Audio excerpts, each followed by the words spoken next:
dangerous, and unacceptable. Today, we are fortunate to hear from the leadership of 4 DHS components that have been dealing with the direct impacts this shutdown has placed on their agencies, their missions, and their workforce. It is unfortunate that Senate Democrats chose to shut down DHS and weaken our national security posture for their own political gain, especially at such a critical time and heightened threat environment across the homeland. Senate Democrats have repeatedly held up and voted against a bipartisan bicameral deal to fund DHS for fiscal year 2026. Recent developments in the Senate are showing some potential momentum towards hopefully ending this harmful shutdown soon. If a deal is proposed, we look forward to reviewing it quickly. But the fact is that DHS is still shut down today, and we should never have been in the position in the first place. And once this shutdown eventually does end, the department and its workforce will be left dealing with the damaging consequences of it for a long time, and lawmakers need to be prepared to support them. Another reason why our hearing today is so important. I expect members on the other side of the aisle to speak today about how they support funding for some DHS agencies, including those appearing before us today, such as TSA, but they do not support the rest of DHS, including ICE and CBP. To withhold funding from the department is not only flawed, but immensely dangerous. The Department of Homeland Security was created after the terrorist attacks of September 11th, in direct response to operational silos among security agencies and general failures in coordination and information sharing. As a lifelong New Yorker and the representative of a community forever marked by the September 11th terrorist attacks, the mission of the department is deeply personal for me. 25 years later, its purpose is essential as ever. Putting the fragmented pieces together under a single entity was the primary objective in creating the Department of Homeland Security. The department exists to ensure that all agencies and personnel entrusted with protecting the lives of the American people are working together to accomplish their interconnected missions to protect, defend, and secure the homeland. Democrats have argued to throw out that framework by proposing Congress fund some DHS agencies, but not others. This approach would dangerously degrade interagency coordination. Responding to threats, protecting the American people, and preparing the country for future events requires the coordinated efforts of dozens of DHS agencies and hundreds of thousands of dedicated individuals all working together to accomplish the department's no-fail mission. The shutdown has caused massive disruptions across our airports and travel system nationwide, weakened our nation's cybersecurity posture, and left states unsupported. With less than 100 days until the start of major events across the United States, such as FIFA World Cup, Sail 250, and America 250, we cannot afford to let DHS go unfunded and unsupported. TSA security officers, CISA cyber defenders, civilian Coast Guard personnel, and FEMA emergency management professionals, while deemed essential, are going unpaid. The Trump administration has been able to pay military and law enforcement personnel, but this is not a long-term solution. We must focus on funding the DHS workforce. These are public servants who care about the department's mission. These men and women keep our nation safe every day. We need the best and the brightest to defend the United States from sophisticated adversaries and dynamic threats. And this dysfunction and uncertainty only makes it harder for DHS to recruit and retain talented public servants. Washington cannot continue to disrespect and devalue their work without consequence. While back pay is helpful in the long run, mortgage payments, rent, health care, child care, car and electric bills were due yesterday.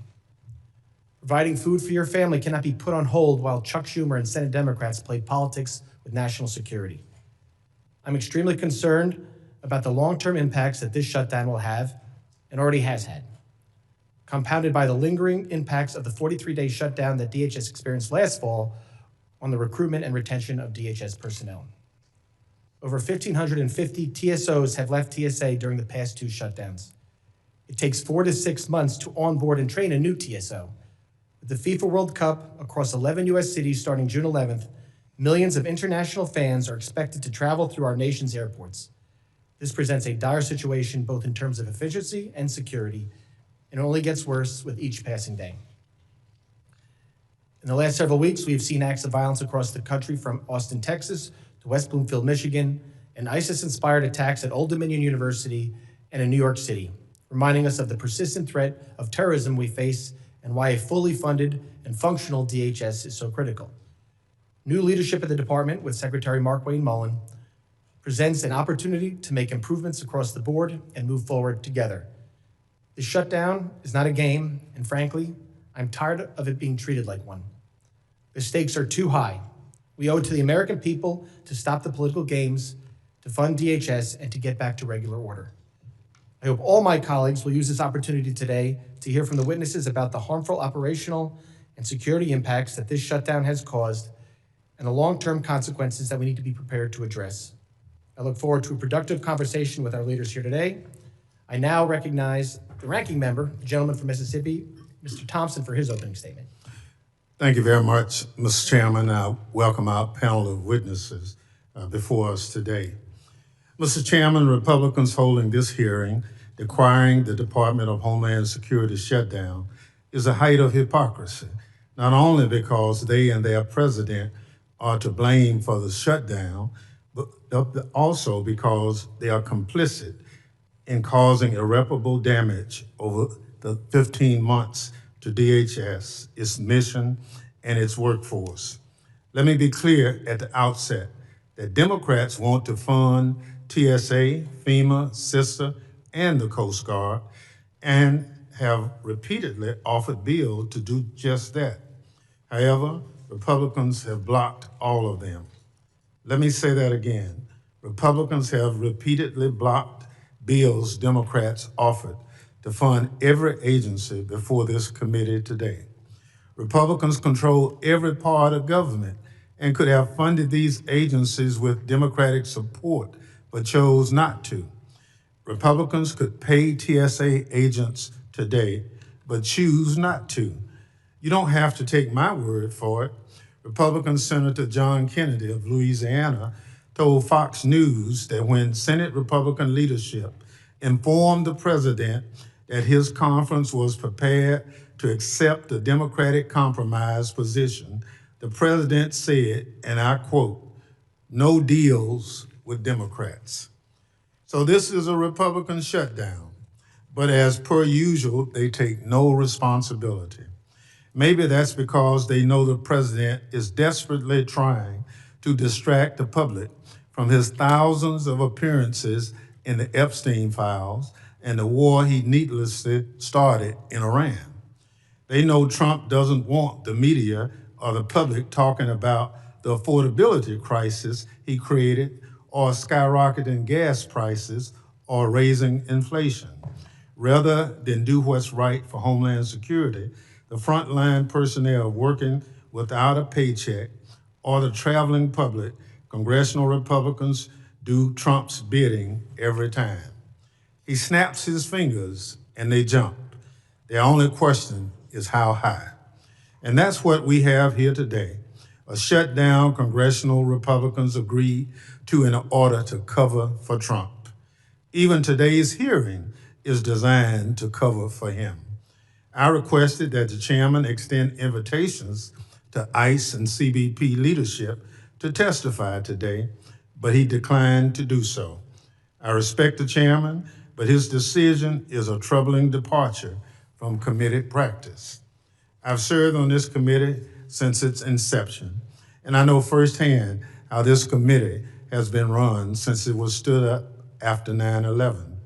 Republicans have now set an unfortunate precedent they'll have to live with going forward. But the facts remain that ICE and CBP should be here today because those agencies are critical to the full resolution of DHS's funding issues. Mr. Chairman, pursuant to Clause 2J1 of Rule 11, I'm furnishing you with a demand for a Minority Day hearing on the subject of today's hearing, signed by Democratic members. Democrats want to ensure that before we give even more money to ICE and CBP, which is already flush with cash, by the way, that we rein in the deadly abuses we saw in Minneapolis. We owe Renee Good and Alex Preddy that much. As the attorney for Renee Good's family implored the committee in a letter this week, Do not forget the unthinkable killing of Renee, a loving and peaceful American mother of 3, and the broader harm done to other Americans. Trump doesn't want people to remember how his secret police shot innocent Americans dead and terrorized communities. We won't let the victims be forgotten, and we honor Renee and Alex's memory by fighting to ensure it never, ever happens again. I'm extremely troubled that Trump has deployed ICE agents to airports around the country. We cannot allow what happened on the streets of Minneapolis to happen in our nation's capital. According to the chairman's testimony, TSOs receive 6 months of training. ICE agents, according to testimony that we received before this committee, received 47 days. So I don't understand how people with less training is going to help people who have more training. These agents cannot do TSA's job, nor should they, and they aren't trained to do it. So we see images of ICE agents standing around or walking through terminals, doing nothing to reduce the lines at security checkpoints, while TSA personnel continue to do their jobs without pay because Republicans refuse to vote for legislation to fund TSA. It's ridiculous and maddening, but not surprising. Since Donald Trump took over, he's done everything in his power to destroy the Department of Homeland Security, weaponize it against the American people, and hurt the workforce. He sent DOJ into DHS and fired or forced out thousands of hardworking employees with irreplaceable Homeland Security expertise. At FEMA, more than 2,000 hardworking employees left the agency, and CISA lost about 1,000 employees, or a third of its staff. He cut critical Homeland Security programs and is intentionally withholding grants from nonprofits like synagogues, churches, and mosques, and disaster funding from communities that desperately need it. He also attacked DHS worker union rights, and his administration is suing to end transportation security officers' collective bargaining rights as we speak. They are the hard-won rights of the very same officers Republicans are claiming to care so much about. This administration has done nothing but marginalize and denigrate TSA from the moment Trump was sworn in. Meanwhile, Democrats have been fighting for the TSA workforce since long before Republicans discovered this week, apparently, that DHS is more than just ICE and CBP.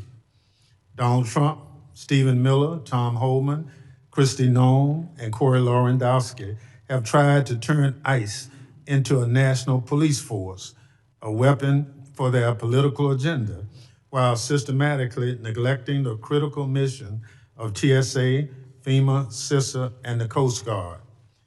As part of their effort, Trump has installed incompetent and unfit DHS leadership who have used their positions for personal gain. At the top of the list is disgraced former Secretary Kristi Noem, who lived rent-free in government housing meant for military leadership.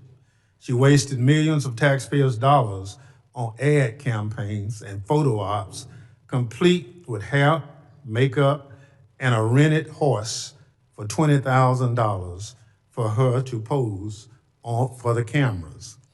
And her so-called special government employee, Corey Lewandowski, used his position and close relationship with Noem to steer contracts and sweetheart deals to his cronies in a pay-to-play scheme that has him under investigation. FEMA is on its third unqualified acting administrator in 15 months, and the witness that was scheduled to testify today, Mr. Gregg Phillips, raises serious concerns. He said of President Biden last year, and I quote, "I'd like to punch that expletive in the mouth right now. He deserves to die." and I hope he does, unquote. Mr. Phillips reportedly claims to have been involuntarily teleported multiple times, including once to a Waffle House in Georgia. That kind of violent rhetoric and wild conspiracy theories are troubling for someone who holds a leadership position at DHS. For their part, congressional Republicans have sat idly by and watched it all happen, often enabling, encouraging, and cheering on this madness. So to my Republican colleagues, spare us your crocodile tears today. Your talk is cheap, and the theatrics are nothing but performance. This hearing won't get DHS employees a paycheck. I urge my Republican colleagues to stop the performance and start governing. Join Democrats in passing legislation to reopen DHS today. Mr. Chairman, I yield back. Gentleman yields back. I appreciate the gentleman's request for a minority member day hearing, and we will take it under consideration. I also have to address something the gentleman said in his opening statement about me going against committee precedent. As the gentleman knows, it is not committee nor House precedent for minority executive branch witnesses on executive branch panels. Further, both ICE and CBP testified in front of this committee 5 weeks ago. And there was also a statement about how Republicans voted against funding TSA and other agencies. I know myself, sitting up here, have voted, as well as my other colleagues, have voted twice already to pay TSA workers and all the other employees at DHS, and I look forward to voting again to pay them this week. I don't think my Democratic colleagues can say the same. So I appreciate the gentleman's opening statement, but I want to stick to the facts here. And with that, other members of the committee are reminded that opening statements may be submitted for the record. I would now like to formally introduce our witnesses. Ms. McNeill serves as the senior official of the Transportation Security Administration, TSA, performing the duties of the administrator. Ms. McNeill was appointed deputy administrator in 2025 and was previously the chief of staff at TSA. She has a background in national security and technology policy with prior experience across the National Security Council, the Office of Management Budget, and private sector roles.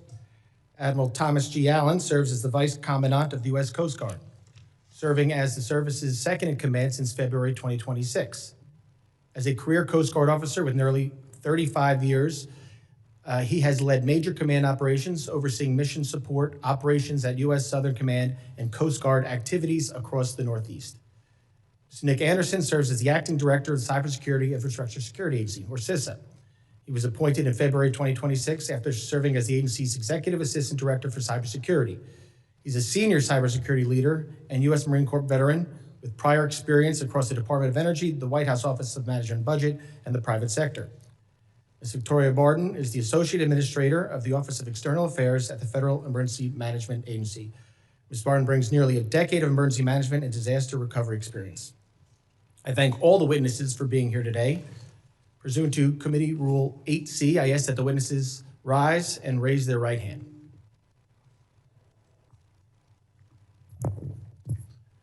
Do you solemnly swear that the testimony you will give before the Committee on Homeland Security for the United States House of Representatives will be the truth, the whole truth, and nothing but the truth, so help you God?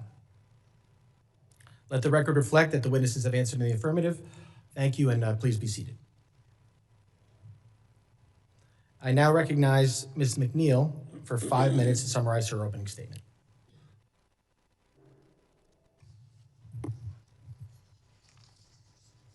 Chairman Garbarino, Ranking Member Thompson, and members of the committee, thank you for the invitation to testify before you today on behalf of the Transportation Security Administration. This fiscal year, TSA has been shut down for 50% of the time, or 85 days. And if still shut down this Friday, we will have reached nearly $1 billion in missed paychecks. This level of disruption is unprecedented and unacceptable and significantly undermines the security of U.S. transportation systems. 99% of the TSA workforce operates outside of the National Capital Region, working across the country, living within your districts and communities. 95% or more than 61,000 of TSA's employees must continue working without pay during a shutdown. Congress and the traveling public should be proud of the excellent job the TSA workforce does to protect our national security. Paying these dedicated employees for the work they are performing should never be a point of debate. And yet here we are on the 40th day of our third shutdown this fiscal year. Many in our workforce have missed bill payments, received eviction notices, had their cars repossessed and utilities shut off, lost their childcare, defaulted on loans, damaged their credit line, and drained their retirement savings. Some are sleeping in their cars, selling their blood and plasma, and taking on second jobs to make ends meet, all while being expected to perform at the highest level when in uniform to protect the traveling public. A transportation security officer at Reagan National Airport recently said, "I just want Congress to pay me for the job I am doing." During the 43-day shutdown last fall, TSA experienced a 25% increase in TSO separations when compared to that same time period the year before. We have already lost over 480 TSOs this shutdown, and our call-out rates have accelerated as our workforce was still reeling from the last shutdown. Prior to this shutdown, our TSO call-out rate was 4%.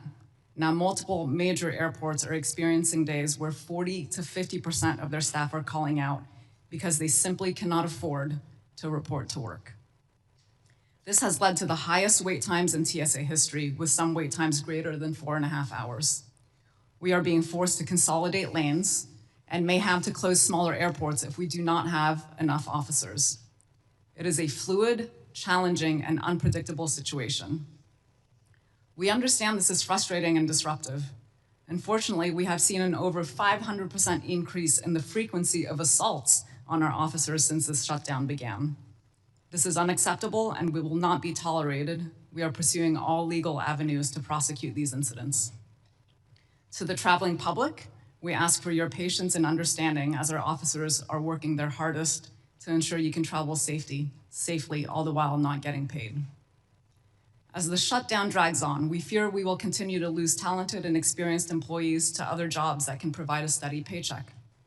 Not only is the shutdown decreasing the number of interested candidates, for those we are able to hire, they are required to complete 4 to 6 months of training before they are certified to work at checkpoints. At this point, newly hired officers will not be able to work on the checkpoint until well after the 2026 FIFA World Cup. This is a dire situation. We are facing a potential perfect storm of severe staffing shortages and an influx of millions of passengers at our airports for the World Cup games in less than 80 days. I'm thankful to President Trump and Border Czar Tom Homan for their leadership and our ICE colleagues for helping the TSA workforce at key airports, enabling TSA officers to focus on carrying out critical security screening duties during this challenging time for our agency. And I look forward to supporting Secretary Mullen in advancing the collective priorities of the department. We truly are one DHS, one mission.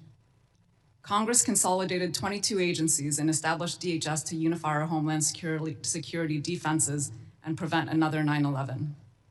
Moments like these highlight the importance of a unified and fully funded DHS. I respectfully call upon Congress to fund the Department of Homeland Security and to ensure this never happens again. I thank you, and I look forward to your questions. Thank you, Ms. McNeill. I now recognize Admiral Allan for 5 minutes to summarize his opening statement. Chairman Garbarino, Ranking Member Thompson, and distinguished members of this committee, thank you for inviting me to testify today. The Coast Guard is a proud member of the Department of Homeland Security and the only armed force within DHS. As a vital instrument of national power, we save lives, control, secure, and defend the U.S. border and maritime approaches, ensure the flow of commerce that is vital to America's economic prosperity and strategic mobility, and respond to crises at a moment's notice.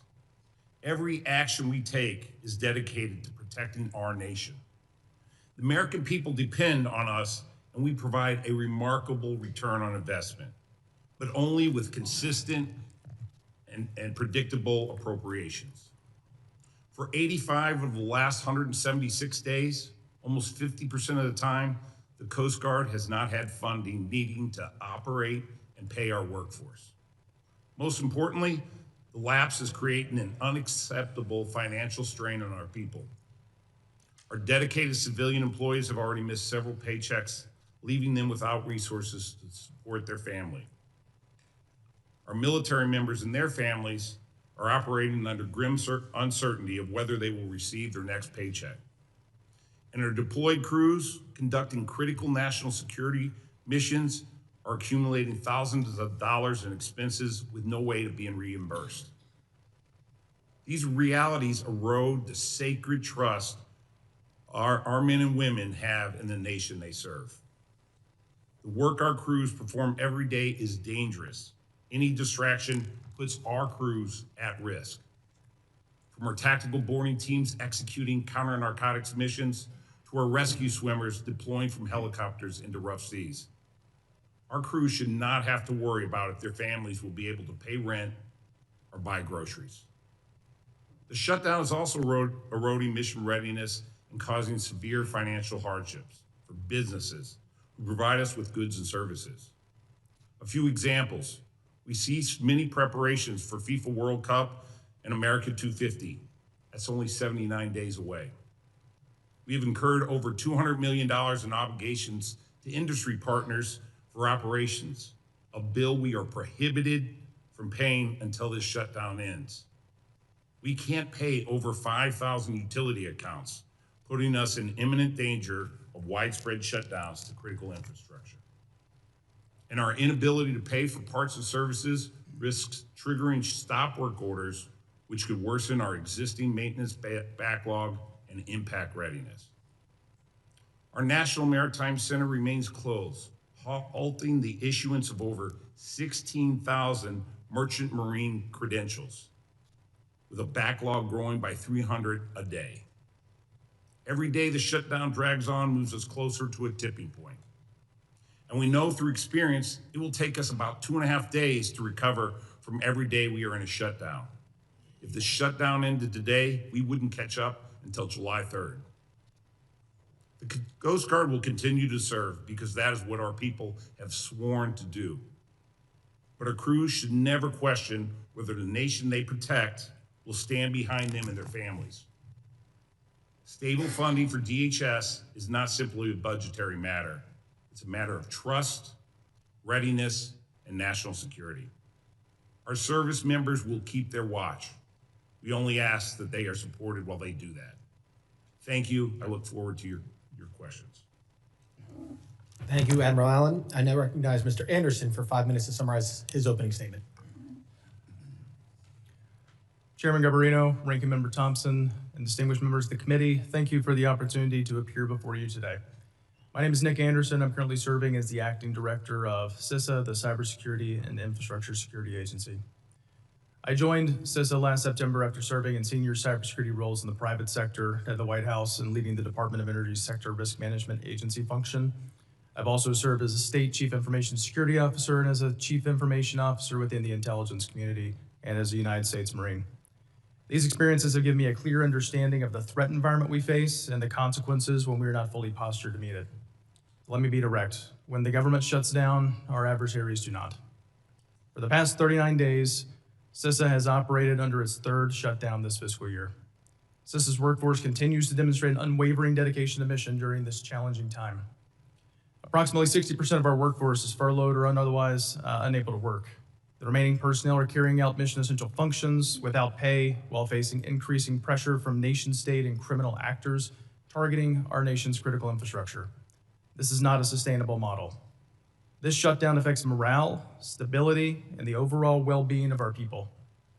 Quickly restoring funding for DHS remains essential to CISA's success at safeguarding the nation's critical infrastructure.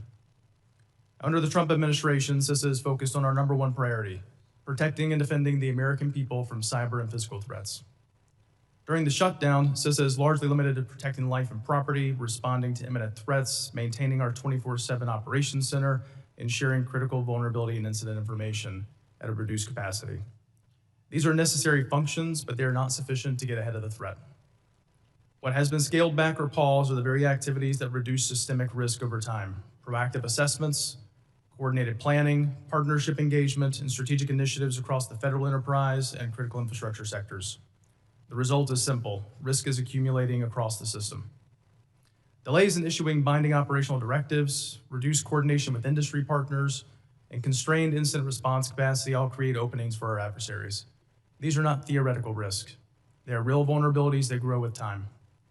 The lapse in appropriations for DHS has impacted CISA's ability to proactively mitigate cyber risk and to support physical security resilience at a time when there are numerous large-scale events, including the America 250 celebration events and the FIFA World Cup, each of which require heightened preparedness.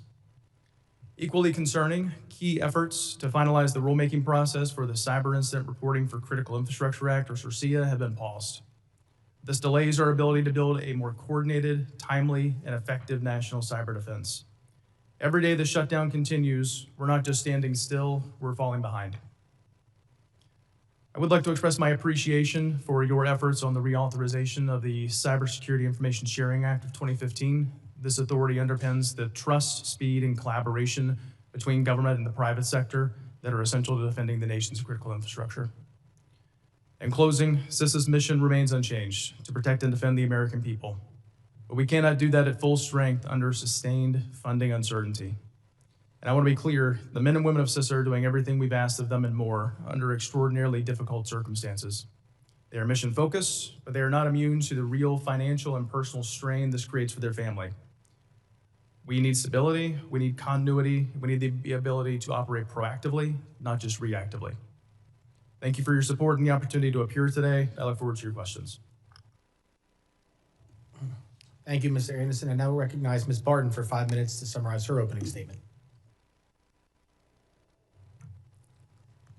Chairman Garbarino, Ranking Member Thompson, and members of the committee, thank you for the opportunity to testify before you on the impacts of this government shutdown on the Federal Emergency Management Agency.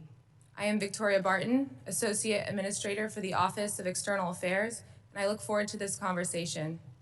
FEMA, a component of DHS, is the nation's lead agency for disaster response and recovery, as well as consequence management after terrorist attacks and catastrophic events. FEMA provides critical funding, training, and preparedness support to communities across America, including security planning for major events like the FIFA World Cup and America 250.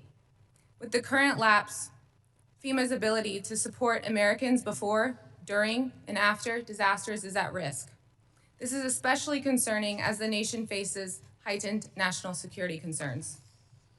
Currently, over 4,000 FEMA employees are going without pay, with many working through their third shutdown in less than a year. Staff are under significant financial and emotional strain, trying to serve their communities with fewer resources. The Disaster Relief Fund, which is the source of federal funding for disaster response and recovery operations, is also rapidly depleting. If this shutdown continues and the Disaster Relief Fund is depleted, FEMA will be unable to fund much of the disaster recovery efforts. This is not just rhetoric. These impacts are having dire rippling effects for thousands of Americans and communities across the United States. Disaster survivors waiting for assistance may face increased uncertainty and hardship. Local officials working to rebuild after hurricanes or floods may be unable to access federal support. And FEMA staff, many of whom have served through multiple disasters, are now struggling to pay their bills and support their families while also continuing to serve the public. In addition to these major disruptions to disaster response and recovery, FEMA's lack of funding is having dire consequences on its national security mission. The funding lapse is preventing FEMA staff from supporting critical programs that protect communities from targeted violence and terrorism. For example, houses of worship and other nonprofits across the country are unable to access additional security grant funding that would help safeguard them against threats. This means organizations like Temple Israel in Michigan, which recently experienced a violent attack, cannot receive the support they need to protect their congregates and staff. These type of programs are essential to FEMA's national security mission, and the inability to process grant actions puts vulnerable communities at even greater risk. Almost all of FEMA's training courses have been postponed due to the shutdown, including critical anti-terrorism preparedness courses and many others. The importance of these training courses cannot be measured, but their absence is being felt nationwide. Every week, over 40,000 students, primarily local emergency managers, firefighters, emergency medical technicians, are denied the opportunity to learn how to better protect their communities. The reality is this: with hurricane season approaching, each day of this shutdown increases the risk that a catastrophic disaster could occur while FEMA's capacity to respond and support recovery is diminished. This shutdown is imposing far-reaching and serious consequences for FEMA's operations and the nation's ability to prepare for, respond to, and recover from disasters. I urge Congress to immediately pass funding for the department so we can carry out our duties and our responsibilities of serving and protecting the American people. Thank you for your support and the opportunity to appear before you today. I look forward to our questions. Thank you, Ms. Barton. Members will be recognized by order of seniority for their 5 minutes of questioning. I'll be strictly keeping to the 5-minute rule. I now recognize myself for 5 minutes of questions. Ms. McNeill, you talk about the possible closure of small airports. Maybe TSA should shut down Dulles and DCA so the Democrat senators can't get out of here when they try to leave this week, and you should keep them here until they actually pass some funding. I want to bring up, you talked about the loss. I talked about a number, you talked about a number, how many TSOs you've lost, but something you said definitely scared me. The onboarding of new TSOs, you said they will not be trained properly enough to work on the lines in time for FIFA. Is that right? Chairman, that is correct. It takes a TSO 4 to 6 months to be fully certified in all functions to operate a checkpoint. And so at this point, if we bring on any new TSOs, those folks will not be deployed in time by FIFA. And so we are watching our attrition rates very closely to make sure that, if we see any spikes, we'll have to pivot and assess how we are going to staff the FIFA locations adequately. So so that scares me that, it's a 4 to 6 month delay of getting new people on the line from new hires. So every day we lose someone, we can't replace them for at least, and if they get hired the same day, we can't replace the person we lost for 6 months, 4 to 6 months.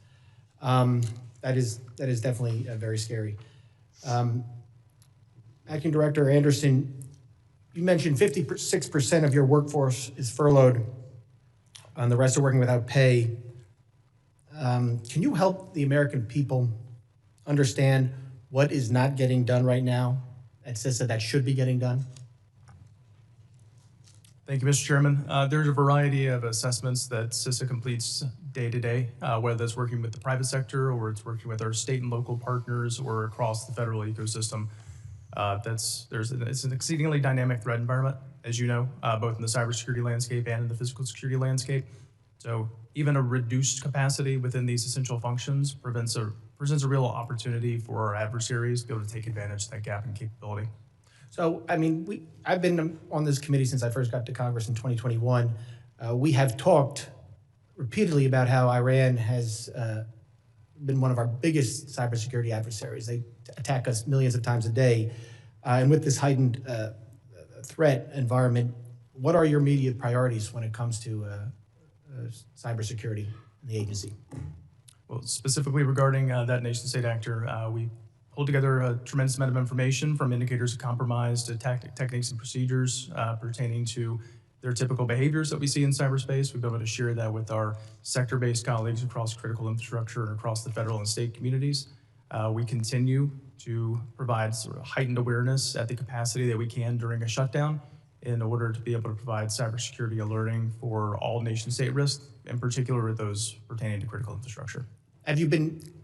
I know a lot of the times our local, state, and local governments are the focus of these attacks. Has the shutdown affected your ability to deal with the state and local partners to make sure they're protected? Many of the proactive services that we provide free of charge from CISA, that's core to our mission here. And yes, absolutely, every segment of the customers that we serve have been impacted here, including state and locals and their ability to receive these services and receive the threat intelligence that we typically provide. Though again, the most essential information that we can provide at the capacity we have today, we're continuing to share with them. Ms. Barton, I appreciate your ability to fill in quickly for Mr. Phillips today. And I want to thank both you and him. Even during the shutdown, we've been working with your team, both you and Mr. Phillips, to try to get a lot of the grants that FEMA manages, the security grants, the nonprofit, all of them, old money that's owed out or prepared to go out the door for when the shutdown ends. So I do appreciate, even though you're all in the middle of the shutdown, you're still working towards getting those things done for when the shutdown finally ends. You talked about with the DRF. What's the number what's the DRF at right now? Thank you, Chairman. The DRF is at 3.6 billion right now. And we're in the so 3.6 billion, which is not a lot of money for the DRF, and we're dealing with a lot of fires. I think in Nebraska there were tornadoes, a lot of megastorms in both the Northeast and Hawaii. Just quickly, how quickly would FEMA's remaining DRF sources be depleted if there was a major storm? You have 13 seconds. Sorry. Thank you, Chairman. Depending on the magnitude of the storm, it could be depleted pretty rapidly. And I think the concern right now is that there's many outstanding obligations that need to be addressed. Thank you. I appreciate that answer. My time is up. I now recognize the gentleman from Mississippi, the ranking member, Mr. Thompson. Thank you very much, Mr. Chairman.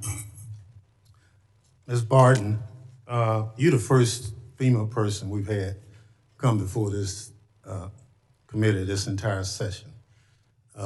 We had all of last year, we didn't have a FEMA person.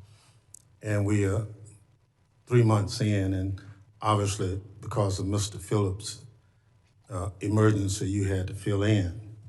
Are you aware of the Secretary's edict of saying we can only approve contracts less than $100,000 without her having personal knowledge of the contracts? Hi, Ranking Member. Thank you for having me today. I'm honored to be before you.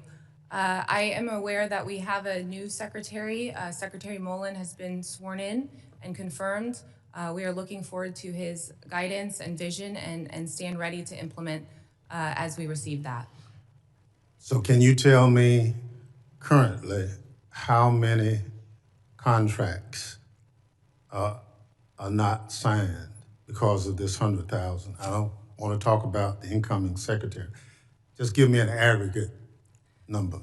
I don't have full visibility into all the pending contracts. I understand it is a priority to address those. A lot of our staff is furloughed and impacted by this current lapse. However, I do know that there's large efforts to address any contracts that are pending. You've heard him say that? Yes. All right. So are you aware that there were disasters in North Carolina and other states where the governors were Democratic that were delayed in approving the contracts versus states where the leadership was Republican? As far as North Carolina, I had the pleasure to meet with Governor Stein when he was in Washington, D.C. He came to FEMA. We had an excellent meeting. That same week, we were able to announce hazard mitigation funds as well as public assistance. As far as other governors, I know over this last weekend, there was flash flooding occurring in Hawaii. I understand that our leadership was in close communication with Governor Green. And so that's really our focus. My priority every day is ensuring that the people who are being impacted. So if I told you that 89% of disaster declarations from Republican-led states were approved versus 23% from Democratic states have been approved. Have you seen those statistics? I did get a peek at the data that was provided, that assessment on how they came to that number. I don't know that their methodology was very sound, given it's been a span of many years and disasters vary by year and geographical location and the type of impact that happens. So, but you have seen the report I'm referring to. I've seen it, I think it was like a Politico article, yeah. So you've seen it? I'm aware of what they reported. Okay, well, thank you. Mr. Andersen, how many vacancies do you have at CISA right now?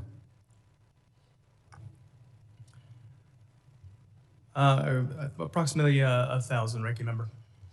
How long have those vacancies existed? I think there's a variety of sources of the attrition, so I couldn't give you a specific point in time. You know, we have a continued flow of people out the door, in particular as we continue to see the impacts of the shutdown and the uncertainty that creates for employees. Before the shutdown, how many vacancies did you have? I'd have to go back and get you a specific number for before the shutdown, sir. Please get it. Please get it to me, because I think you had that many. How are you feeling them at this point? Well, I think at this point, sir, the greatest focus for me is the impact on the employees that are serving the mission right now. You know, and the choices that they're having to make every single day between continuing to serve their nation or continuing to be able to pay their bills and take care of their families. I yield back. Gentleman yields back. I now recognize the gentleman from Texas, former chairman of this committee, Mr. McCall, for 5 minutes of questions. Thank you, Mr. Chairman. We're here today because at a time when our nation is facing heightened threats, Democrats have shut down the Department of Homeland Security. DHS was created in the aftermath of September 11th attacks to protect and secure the homeland. Shutting it down is national security malpractice, and it's shameful. We've already seen 4 ISIS-inspired attacks on our homeland in recent weeks, including one in my hometown of Austin, where 3 innocent people were killed at the hands of a terrorist. And this week, the Iranian regime said it plans to attack parks, recreational areas, and tourist sites around the world, as America 250 celebrations will be held at all those sites. The shutdown must end. And I was disappointed to hear Senate Democrats rejected yet another good faith offer from Republicans that contained many of their requests. Hopefully this will change soon. But in the meantime, our nation is on red alert. The Biden administration's open border policy allowed more than 700 Iranian nationals and 18,000 known or suspected terrorists to enter our country, posing a serious national security threat. We need a functioning Department of Homeland Security to counter the threat of sleeper cells in this nation. The shutdown is also wreaking havoc at TSA lines at our airports, and we see this every day on the television. The problem runs deeper than just travel disruption. For decades, aviation threats have been the crown jewel of terrorists, from Al-Qaeda to ISIS and its affiliates. Since the shutdown, TSA employees have been forced to work without pay. 400 officers have quit their jobs, constraining the agency's ability to protect the traveling public. This is alarming, especially as we approach the FIFA World Cup and America 250. In just 3 months, our nation will host millions of visitors who will travel throughout our airports. And as the chairman of this committee's special events task force, I'm laser focused on protecting our homeland during these events. Let's focus not only on the physical threat, but the cyber threat as well. When I chaired this committee, I created the Cybersecurity and Infrastructure Security Agency to defend against cyber attacks. We heard the chairman talk about the threat from Iran. Reports say fewer than half of CISA's employees are currently working, disrupting our ability to deter and mitigate threats to our critical infrastructure. Lastly, I know that many FEMA grants are not being dispersed because of the shutdown. I helped secure the nonprofit security grant program. These provide security to houses of worship, which are coming under attack far too often. Just a couple weeks ago, an ISIS-inspired terrorist watched the Temple Israel synagogue in Michigan and then attacked them in a terrorist attack. We need these grants out now. I'm hopeful that we will also reauthorize the DHS mission to counter weapons of mass destruction, a crucial office that remains not authorized today, and I think poses a serious threat. In the remainder of time that I have, there's so many issues to cover, but I want to talk about TSA, CISA, and these grants. To TSA, you have the operations center I've been to many times that monitor traffic across the world globally and aviation threats globally.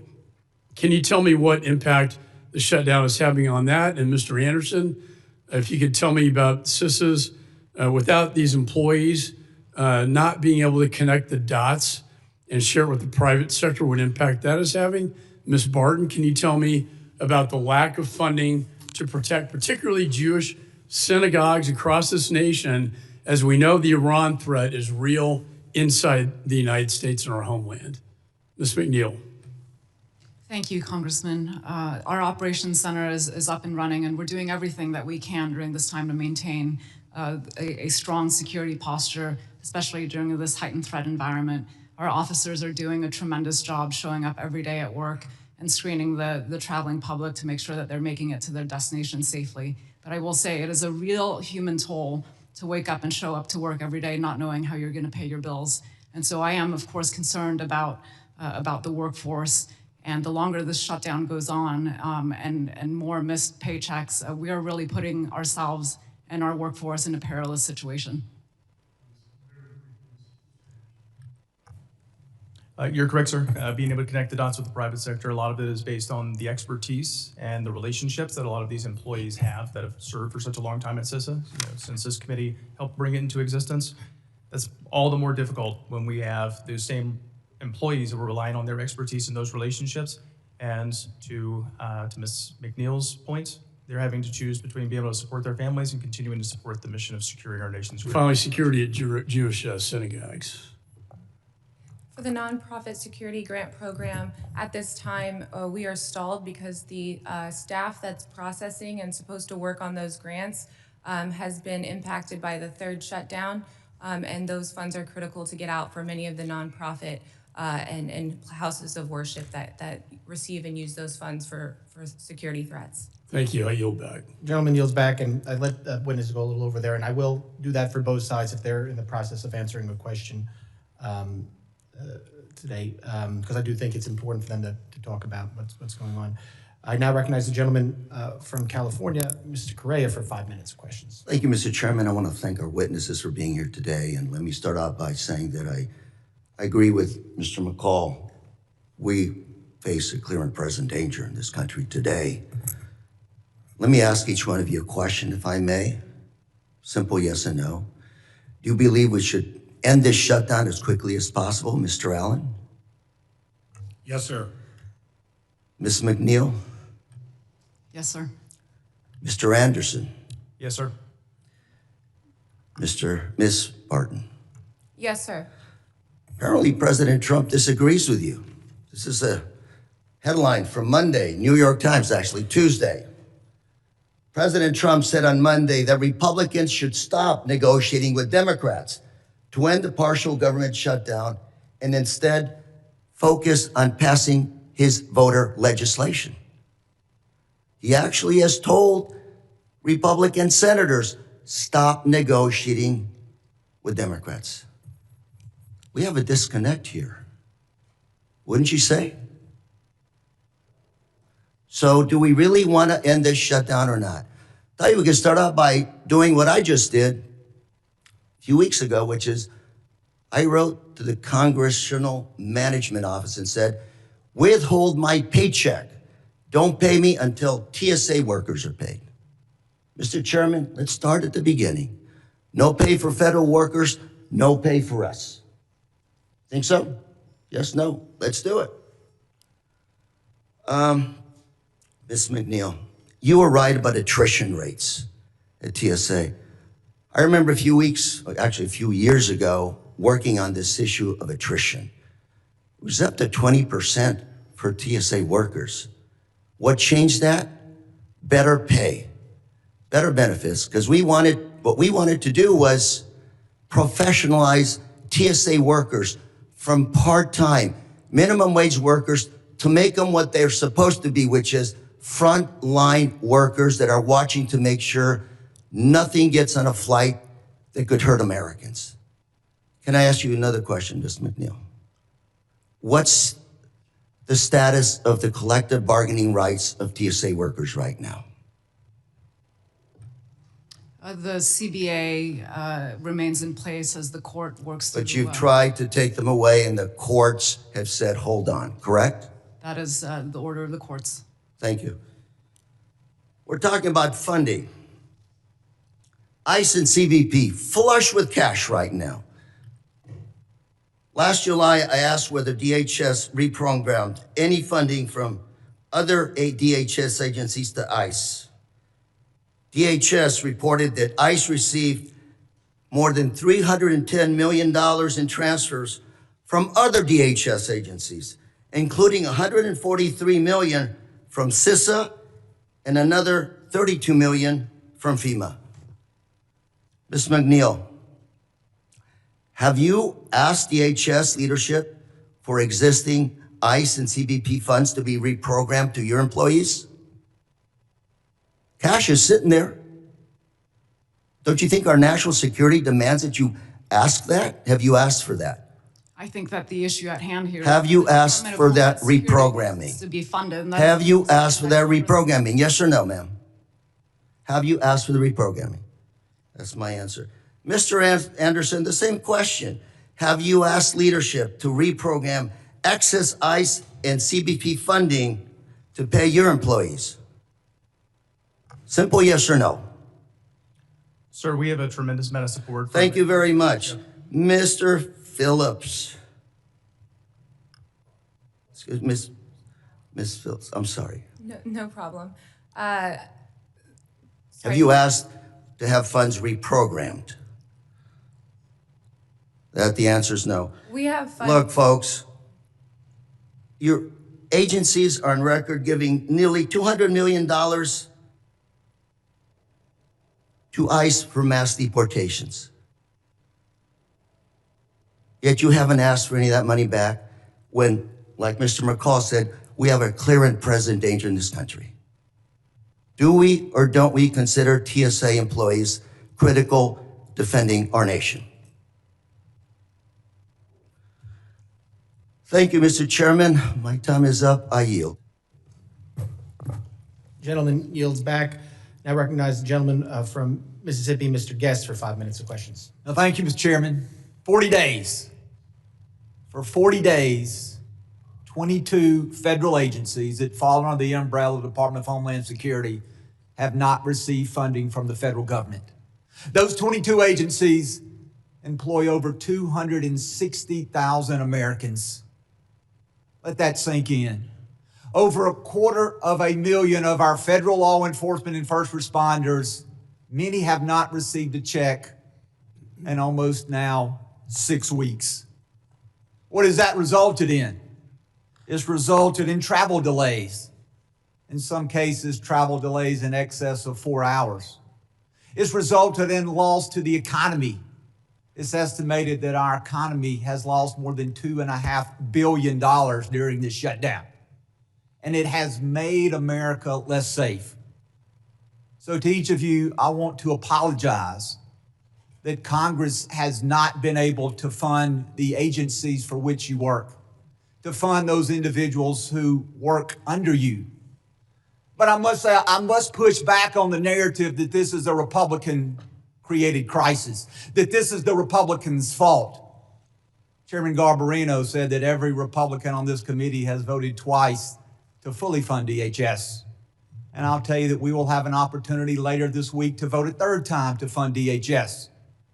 And I am confident that every member here who has voted previously will vote again to pay the men and women of DHS who place themselves in harm's way to keep us safe.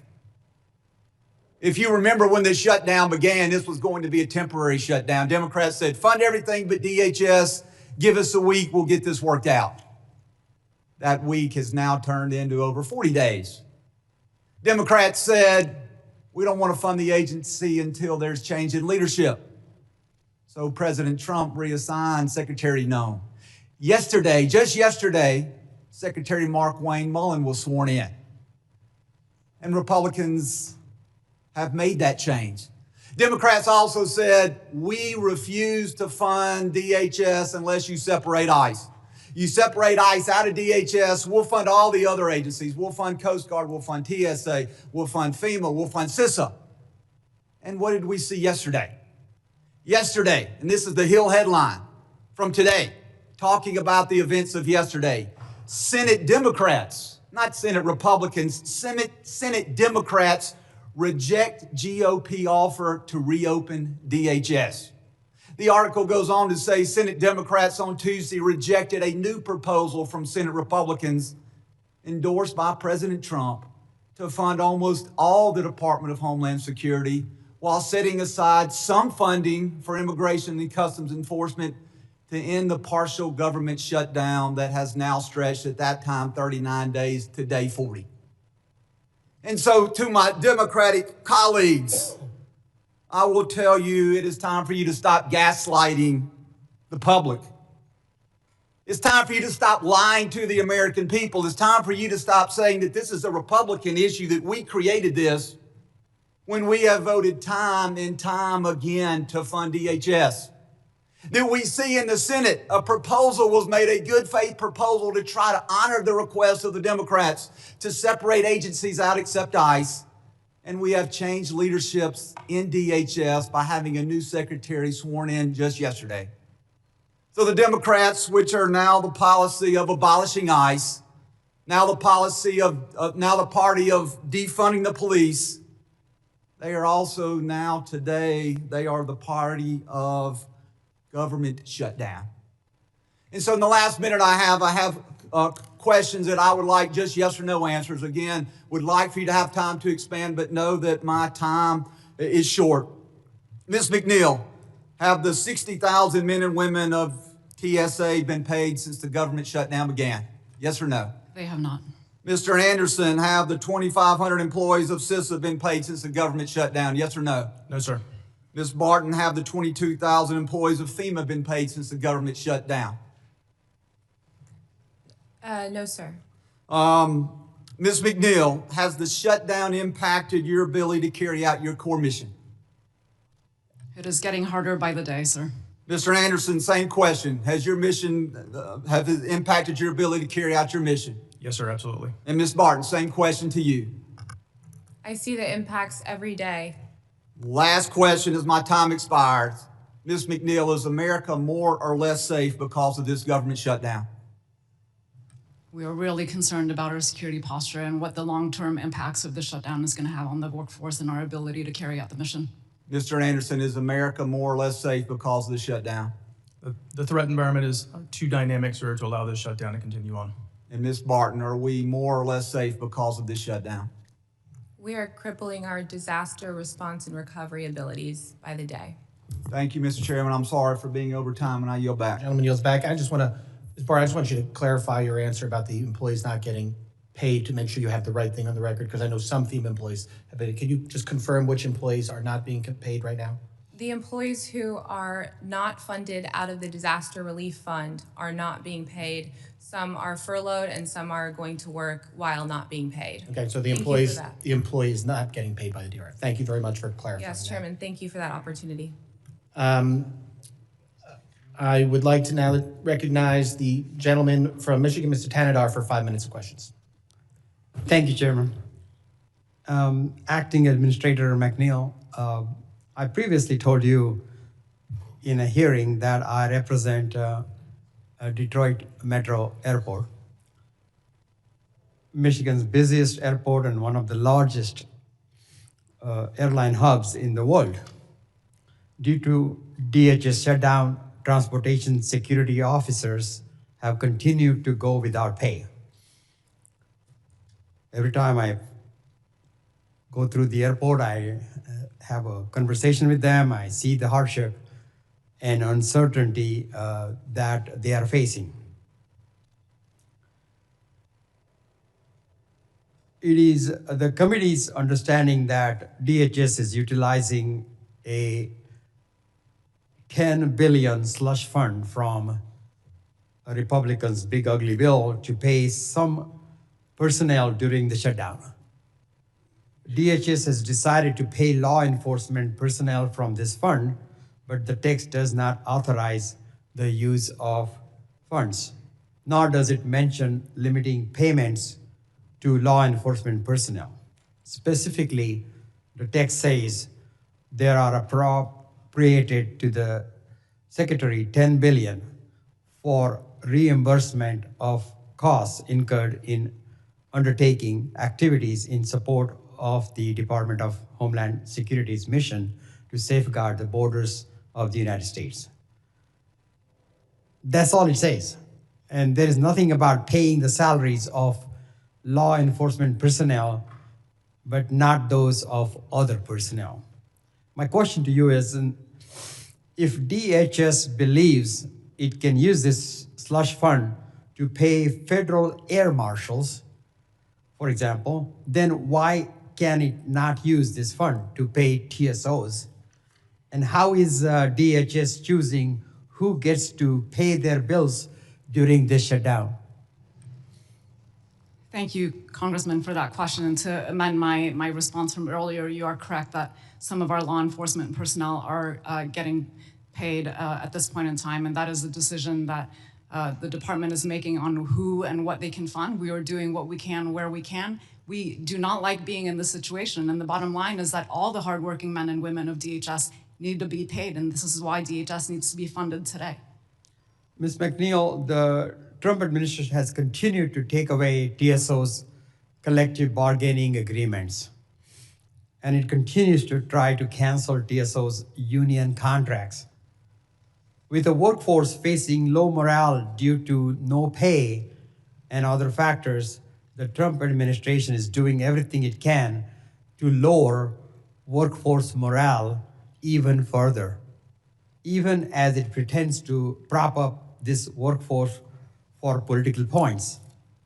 Do you think canceling the collective bargaining agreement and union rights at TSA is a good idea during this shutdown?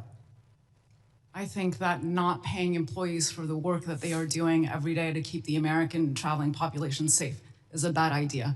I think that they need to be paid for the work that they are doing, and half of the time this fiscal year they have not been paid. We are missing close to $1 billion in payment to the TSOs, and that needs to be rectified today.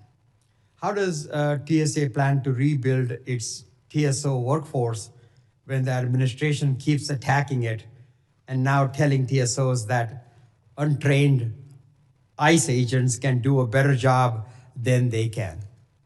I'm extremely thankful to the president for recognizing the crisis that we are in and leveraging assets across the Department of Homeland Security to assist our agency in this very difficult time. And the ICE agents that have shown up are there in the support of the TSA mission, and we've been spending time training them the last few days, and we're seeing relief, signs of early relief at the airports where we're seeing long lines. And this is how we function as a department. We collaborate across the component agencies, and this just underscores the importance of funding the entirety of the DHS functions. Well, the ICE agents haven't been trained to do their ICE work, and now I don't know what kind of training you're giving them in this short time, but I see them all sitting down, looking at their phones or chit-chatting, but it looks like they have no role to play. That's, I've been talking to my field leadership. The ICE agents that are there are doing non-specialized screening functions. It's been incredibly helpful to alleviate the burden on our workforce, and we're getting positive feedback from passengers and our field leadership alike. I guess my time is up, so I yield back. Gentleman yields back. I now recognize the gentleman from Florida, Mr. Jimenez, for 5 minutes of questions. Thank you, Mr. Chairman. And I want to remind everybody just why we're here. we have passed a appropriation for DHS twice, I believe, in the House through Republican votes. We've sent it over to the Senate, and the only reason it hasn't passed is because the Democrats will not give us the 60 votes needed for closure. Period. That's it. And why? Why? Because the Democrats are kowtowing to their radical base. They just want to shut down ICE, and then that's it. And there's no off ramp for this, by the way. They had an off ramp. The off ramp was when the president changed the head of DHS and put a new head of DHS. That was the perfect time for the off ramp for this thing to be over. But they chose not to do that because they have radical ideas. They want ICE to be able only to arrest people at the border. Well, there's about 700,000 criminal illegal aliens right now in this country that need to be arrested and need to be deported. And so ICE has a lot of work to do, and they need to do it in order to protect America and the American public. That being said, Ms. McNeill, you mentioned that the upcoming FIFA World Cup is just months away, and it is just months away, and we're expecting millions and millions of people to come to the United States, and that TSA is already facing staffing shortages due to this prolonged shutdown. Given the attrition, the increased call-out rates, and the time it takes to train new officers, can you walk us through how a continued funding lapse would impact TSA's ability to effectively screen the surge of international and domestic travelers during an event that has the magnitude, and what specific risks that might pose to the American public?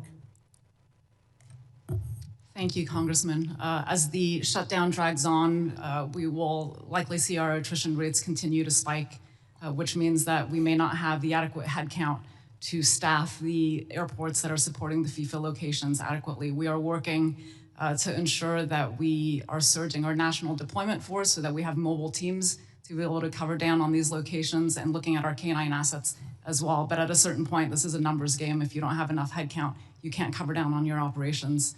And the ongoing shutdown is also impacting our ability to procure and deploy technology, from checkpoint technology to some of our counter UAS technology in advance of FIFA World Cup. So we're really running short on time here. How many visitors do you expect come to the United States for FIFA? We are estimating it's a wide-ranging number between 6 million and, from what I've heard, up to 10 million additional passengers on top of summer travel volumes already. Well, those 6 to 10 million passengers, is that the net number, or because they'll be traveling from city to city? So are you going to be multiplying those 6 2, 3 times, or is that 6, 10 million total? So those are additional passengers, and your point is very well taken, Congressman. I mean, they will be moving around the country as they go through their matches, and so right now we are also doing that planning to ensure that as teams go through the World Cup and they move from base camps to base camps, we will see those surges in those airports as well. Fair enough. Admiral Allan, I'm deeply concerned about the impact that this is having on the workforce, especially the furlough of roughly 75% of your civilian specialists and the financial strain on service members. Given that recruitment and retention was already a challenge, how much long-term damage is being done to the Coast Guard's talent pipeline?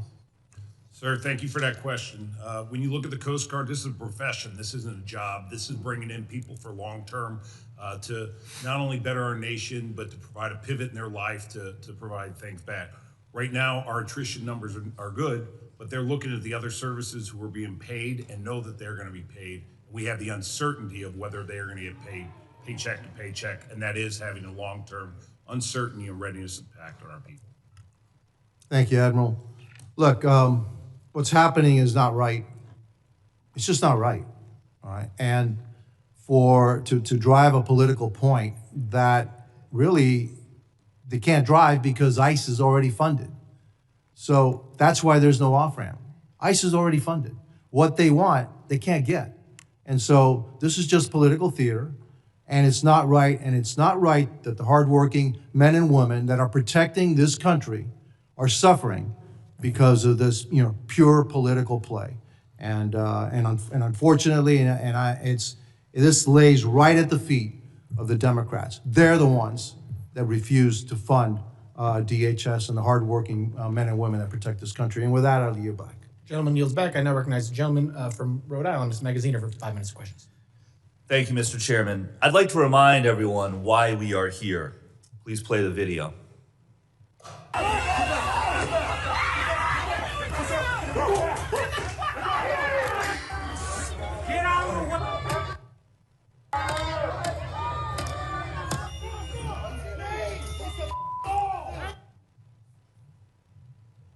This is video of what appears to be pepper spray thrown by a federal agent into Rafael Veraza's car. You okay, Mama? You okay? Seconds later, he realized his daughter, 1-year-old Ariana, was in the back seat.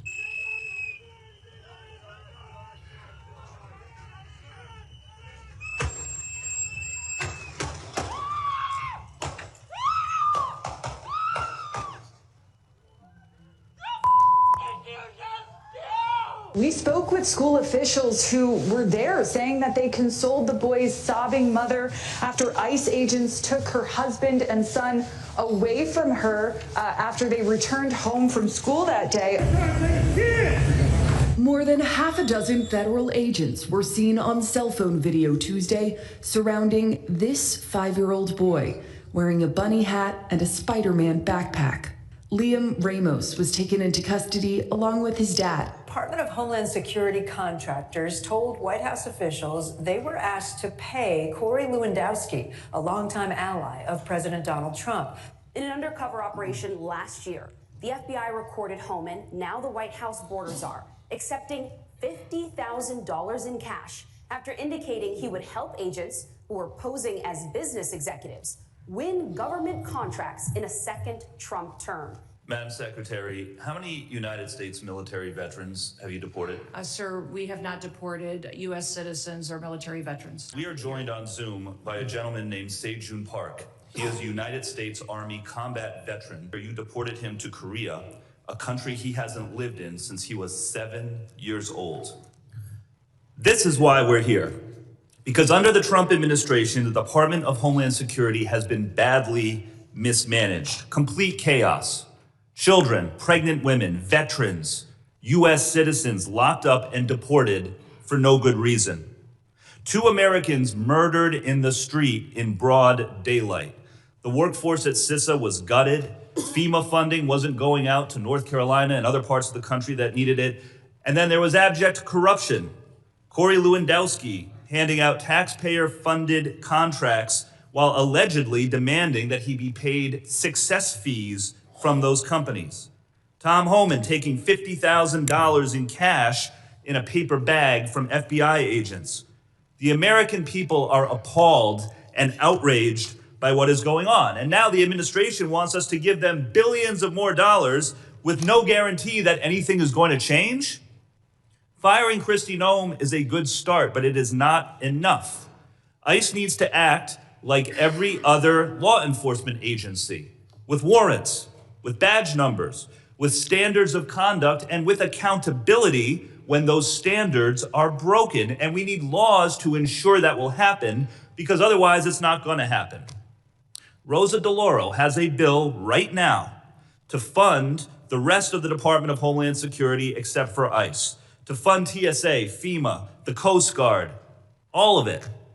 And we can continue to negotiate the much needed changes to ICE in the meantime. Let's pass that funding now for those TSA workers, for those Coast Guard workers and contractors. Today, we could vote on this today and pass that funding. In fact, it was reported that there was a deal to do just that, and President Trump rejected it. He said, don't do a deal with Democrats. And then it was reported Leader Thune went to the White House, actually talked some sense into the president. They agreed to it. And almost immediately, the House Freedom Caucus on the far right came out against it. Enough. Let's fund TSA now. Let's fund the Coast Guard now. Let's pass this DeLauro bill. And we can negotiate over the much needed changes to ICE that the American people want and demand. But what we are not going to do is to continue to throw billions of dollars at ICE when there is no accountability, when they're pulling people from their homes without a warrant, harassing people, intimidating people who are exercising free speech, employing mass surveillance against United States citizens, killing United States citizens. We are not going to do that. We can fund the rest of Homeland Security today and make much needed reforms to ICE that the American people want and deserve. That is why we are in this situation. I yield back. Gentleman yields back. I now recognize the gentleman from Texas, Mr. Pfluger, for 5 minutes of questions. Thank you, Mr. Chairman. The reason we're here, despite a video with two people being shown on it, is not that. The reason we're here is because we didn't have a single hearing on border security while the ranking member was the chairman in 2021 and 2022. Not a single hearing. And yet 10 million people were let in under President Joe Biden. Where were the cries when Jocelyn Nguyen was murdered? Where were the video cameras when Laken Riley was brutally murdered? We don't have those. They didn't get that. That's why we're here. We're here because we're cleaning up a mess that is on a level and a scale that is unfathomable. President Trump has had to clean up a mess that is on a scale that was unthinkable. 100,000 people died as a result of fentanyl. Where were my Democrat colleagues down in McAllen, Texas, when I went down there and saw a 2-year-old that was left in the brush? Yeah, the emotional outcry over here is the height of hypocrisy. It is so hypocritical. Not a single person down there at a hearing that we held on border security, not a single Democrat had the decency to stand up for Laken Riley's parents at the State of the Union last year. Not a single person had the decency on the Democrat side of the aisle to stand up for Jocelyn Nguyen's parents who were in our chamber. Give me a break. We have a bipartisan agreed upon bill to fund all of DHS that was voted upon, and then the carpet was pulled out by Senate Democrats. And now this week we will vote for the third time to fund the entirety of DHS. You want to know why people are leaving blue cities and blue states? It's because they don't believe in the rule of law. They don't believe in law and order. They don't believe in adhering to the laws that are on the books. Well, we do. And we believe in helping because we were there, even despite President Biden's complete wide open border and agenda to let millions of people into this country. We funded you. I wonder what our panelists would like to ask this side of the aisle for their no vote. I wonder what they'd like to say, knowing that there are agents right now who are struggling just to make a mortgage payment or to put food on the table, that there are TSA agents in their hometowns. I'd like to see the White House maybe take a move to say, if you vote no for DHS funding, you don't get the funding in your district. You don't get the funding in your state.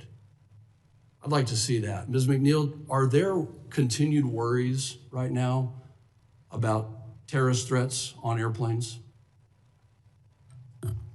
Congressman, as we know, the aviation sector has always been a target of interest for terrorists. That has been, since the days of 9/11 and continues to be so. And so our vigilance is really critical, and especially during this heightened threat environment. Every day we look at our risk posture and we amend our operations to make sure that we are putting the strongest security barriers up as possible. And we continue to do that despite not being funded for the third time this year. And our officers continue to show up and continue to do what they need to do every day to ensure the safety of the American travelers.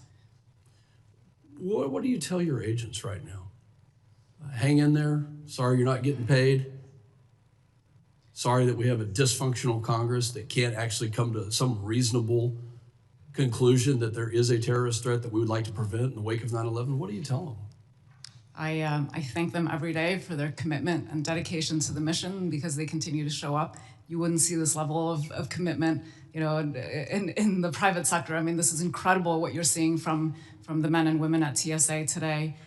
We tell them that they are performing a critical function. We ask them to continue to show up and let them know that we're advocating for them with the powers that be, and that's why I'm here today, is to advocate for the funding of the Department of Homeland Security so that the hardworking men and women get their paychecks. I wonder what my colleagues on the other side of the aisle do when they cross over into TSA. You know, what do they say, you know, to the agents? Do they say, sorry, I didn't vote for you to get paid, but keep us safe, you know? It's rhetorical, but please, I'll give you the last 5 seconds. Thank you, Congressman. I mean, what I'm hearing from our workforce is that what's happening to them is nothing short of cruel. And how do you respond to that? You know, it's just a really tough situation. There's no response, especially when we're leaving at risk a terrorist threat that is loud and clear that there are people out there that want to destroy this country, and now they're going to use this division with folks who don't have the courage to stand up and do the right thing, and I yield back.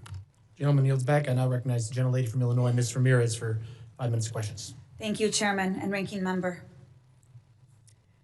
I want you to look at this board here. It says the Transportation Security Administration, TSA, be privatized. Right there, Project 2025.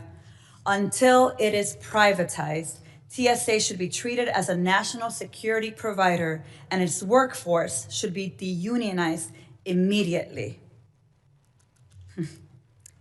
This is the recommendation of the Heritage Foundation in Chapter 5, page 134 of their Mandate for Leadership, better known as Project 2025. Mr. Chair, I know some of my colleagues would like to say that there's no correlation between the administration and the Heritage Foundation's plan, but Acting Administrator McNeill, didn't DHS announce on March 7, 2025 that DHS was ending collective bargaining for TSA officers? Yes or no? Yes, it did.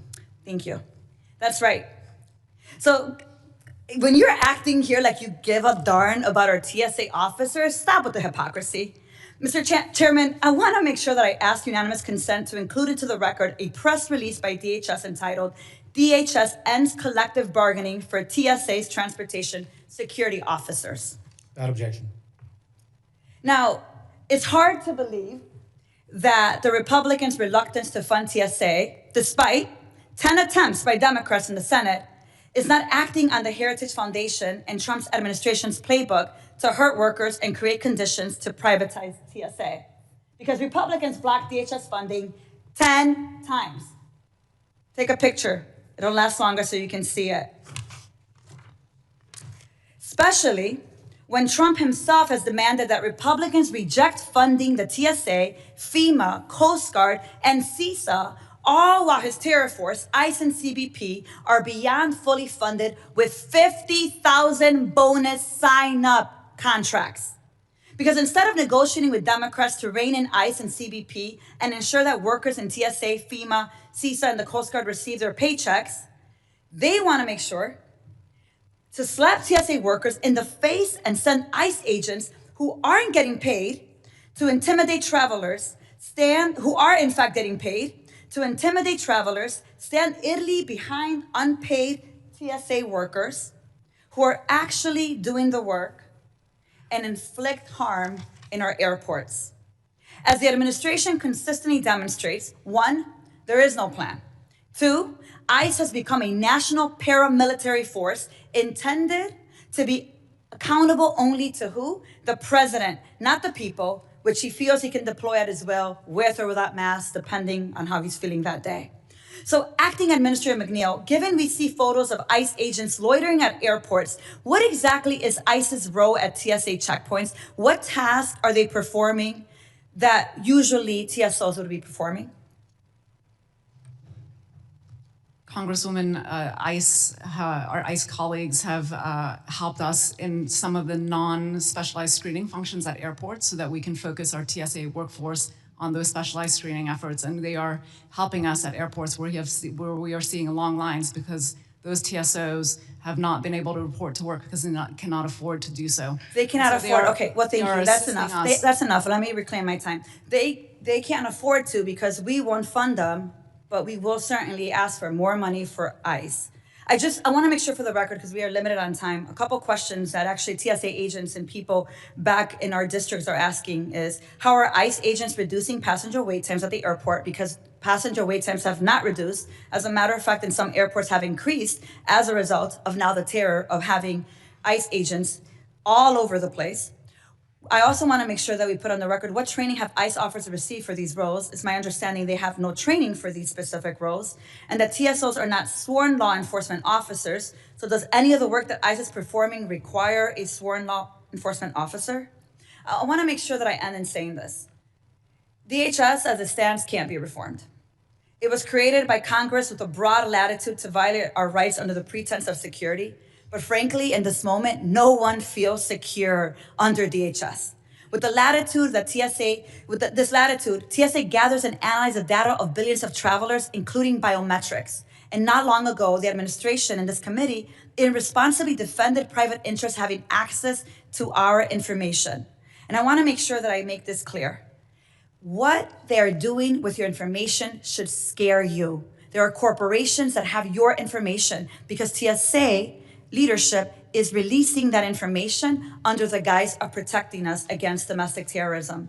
This is exactly why not one more dollar for ICE, not one more dollar for CBP, and we have to fund TSA, but not at the expense of giving more money for corruption. With that, I yield back. Gentlelady yields back. I now recognize the gentleman from Texas, Mr. Luttrell, for 5 minutes of questions. Thank you, Mr. Chairman. Admiral Allan, thank you for your service, sir. Can you give me the role and responsibility of a merchant marine captain for the American public, please? Sir, the Merchant Marine is our force that provides the ability for us to move goods and services as a maritime nation. In times of war, they will actually provide the ability to move supplies and forces forward. So I'm assuming that that'll scuttle economic growth if we lose our merchant marine captains? Sir, could you say that again? That's what I'm saying. If we're losing our merchant marine captains because of a turnover rate, which you said 16,000, I believe? Yes, sir. So we have, what we're doing is new credentials are coming in. They either have to renew them or new ones, and that's 16,000 that we are backlogged right now with 300 coming in a day. Because I have a dear friend that reached out to me. He's a merchant marine captain, and he's up for his license is up for renewal. And his concern was like, I can't do this because DHS is shut down.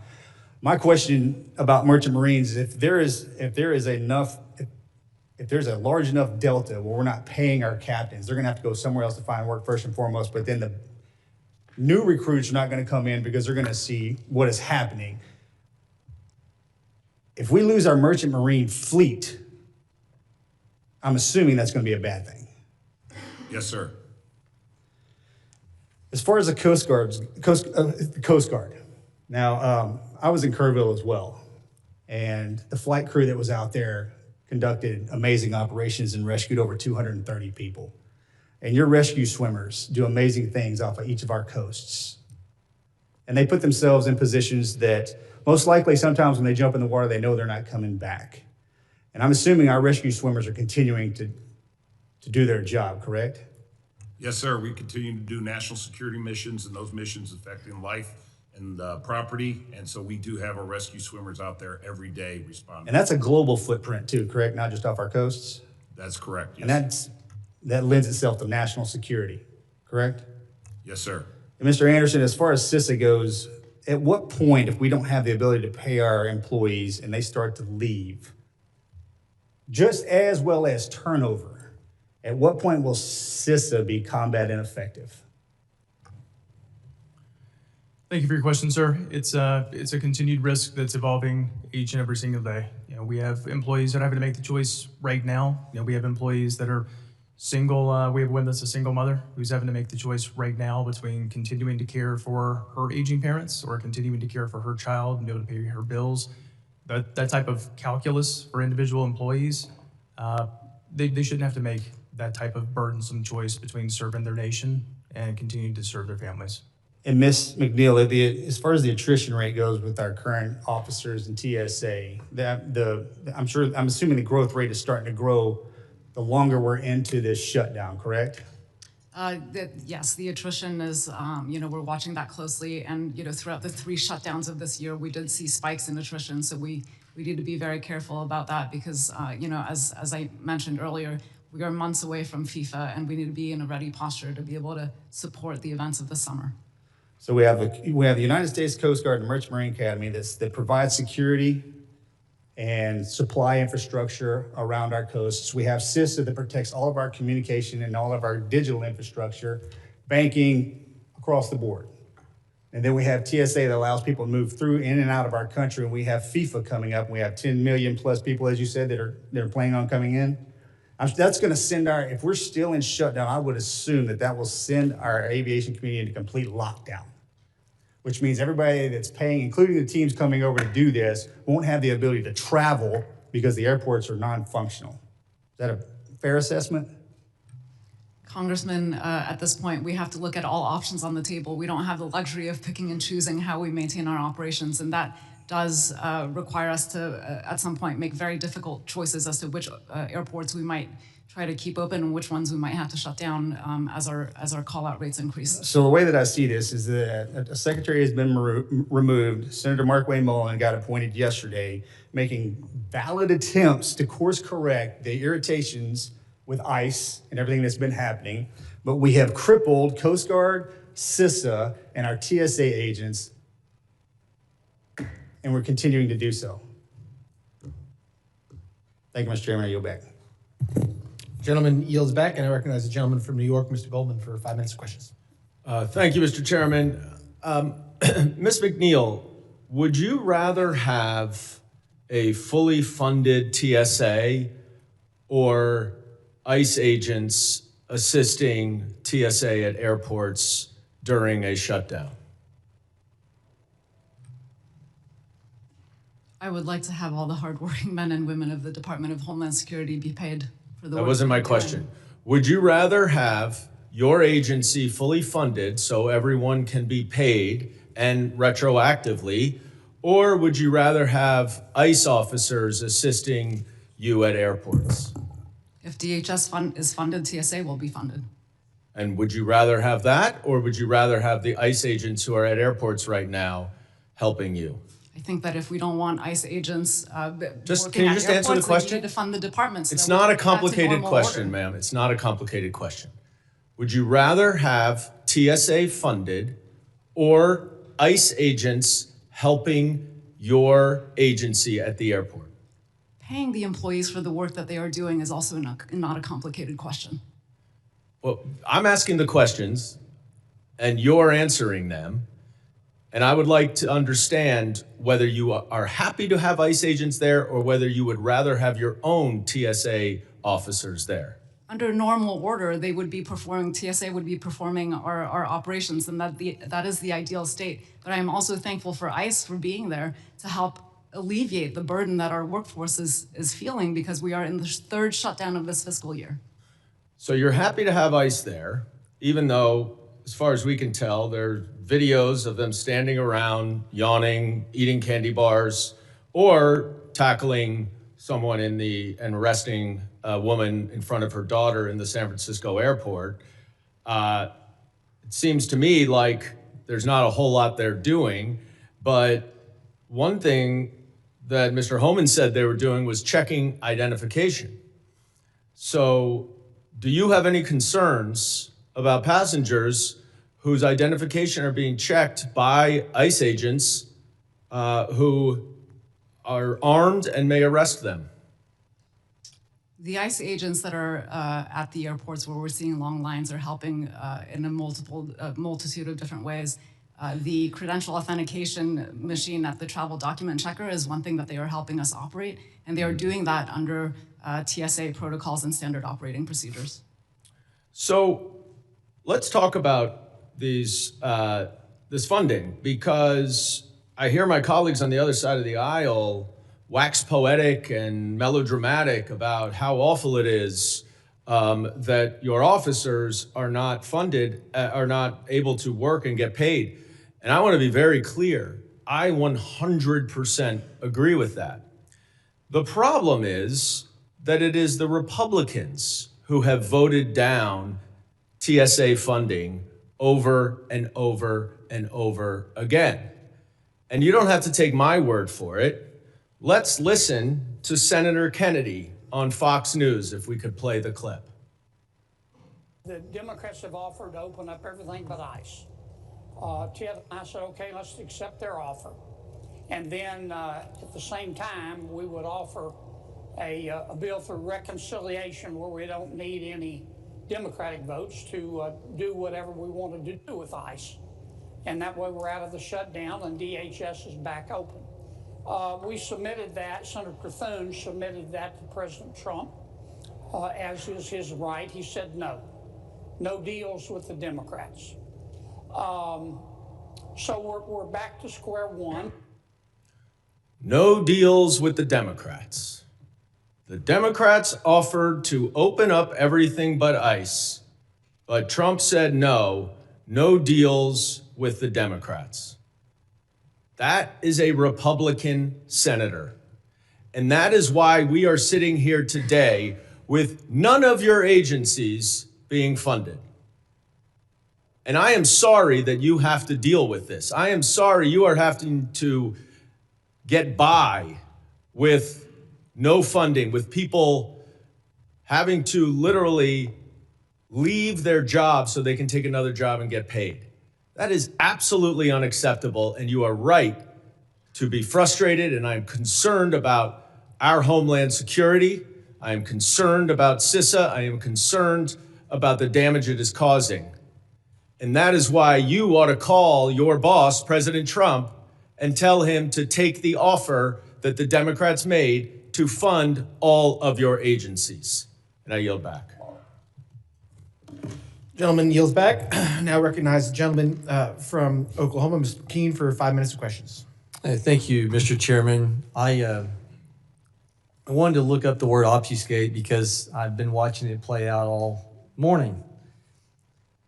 The verb meaning to make something unclear, obscure, or difficult to understand, to conceal the truth, and frequently used in the context of communication or politics, to confuse, to cloud, to blur, to befuddle, to complicate, to mystify.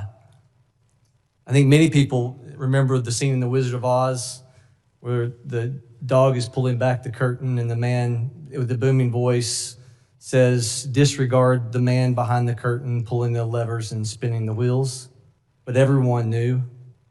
It's almost like someone who pulls a fire alarm and then blames everybody else for the noise. Or the little kid that's caught with cookie crumbs on their face and says, no, it wasn't me. I don't know how, if a terrorist activity occurs, that you can wordsmith your way out of this in a few months. I would like to know how you can wordsmith your way out of this, because that's the reality. As Ms. McNeill, representing the TSA agents, as you have described, there has been 40 days, a lapse of funding. Brilliantly, the president has had to move for national security concerns, ICE agents to do the non-technical elements of screening.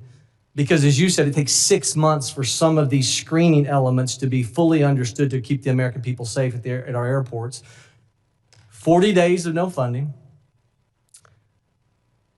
400 people have quit their jobs within TSA, is my understanding. It takes 6 months to replace them. Within 79 days, we're going to have the World Cup. This conflict with Iran, and Iran absolutely is looking for vulnerabilities.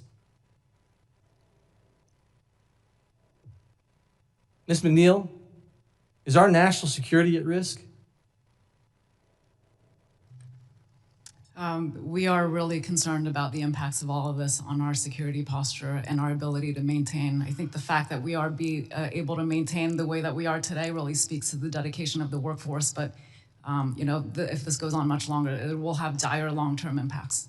So for the leverage points of those that are trying to make a point on some other issue, will they have had plenty of warning sign if a terrorist activity was to occur? If another drug interdiction to the Coast Guard gets through, someone dies for fentanyl poisoning.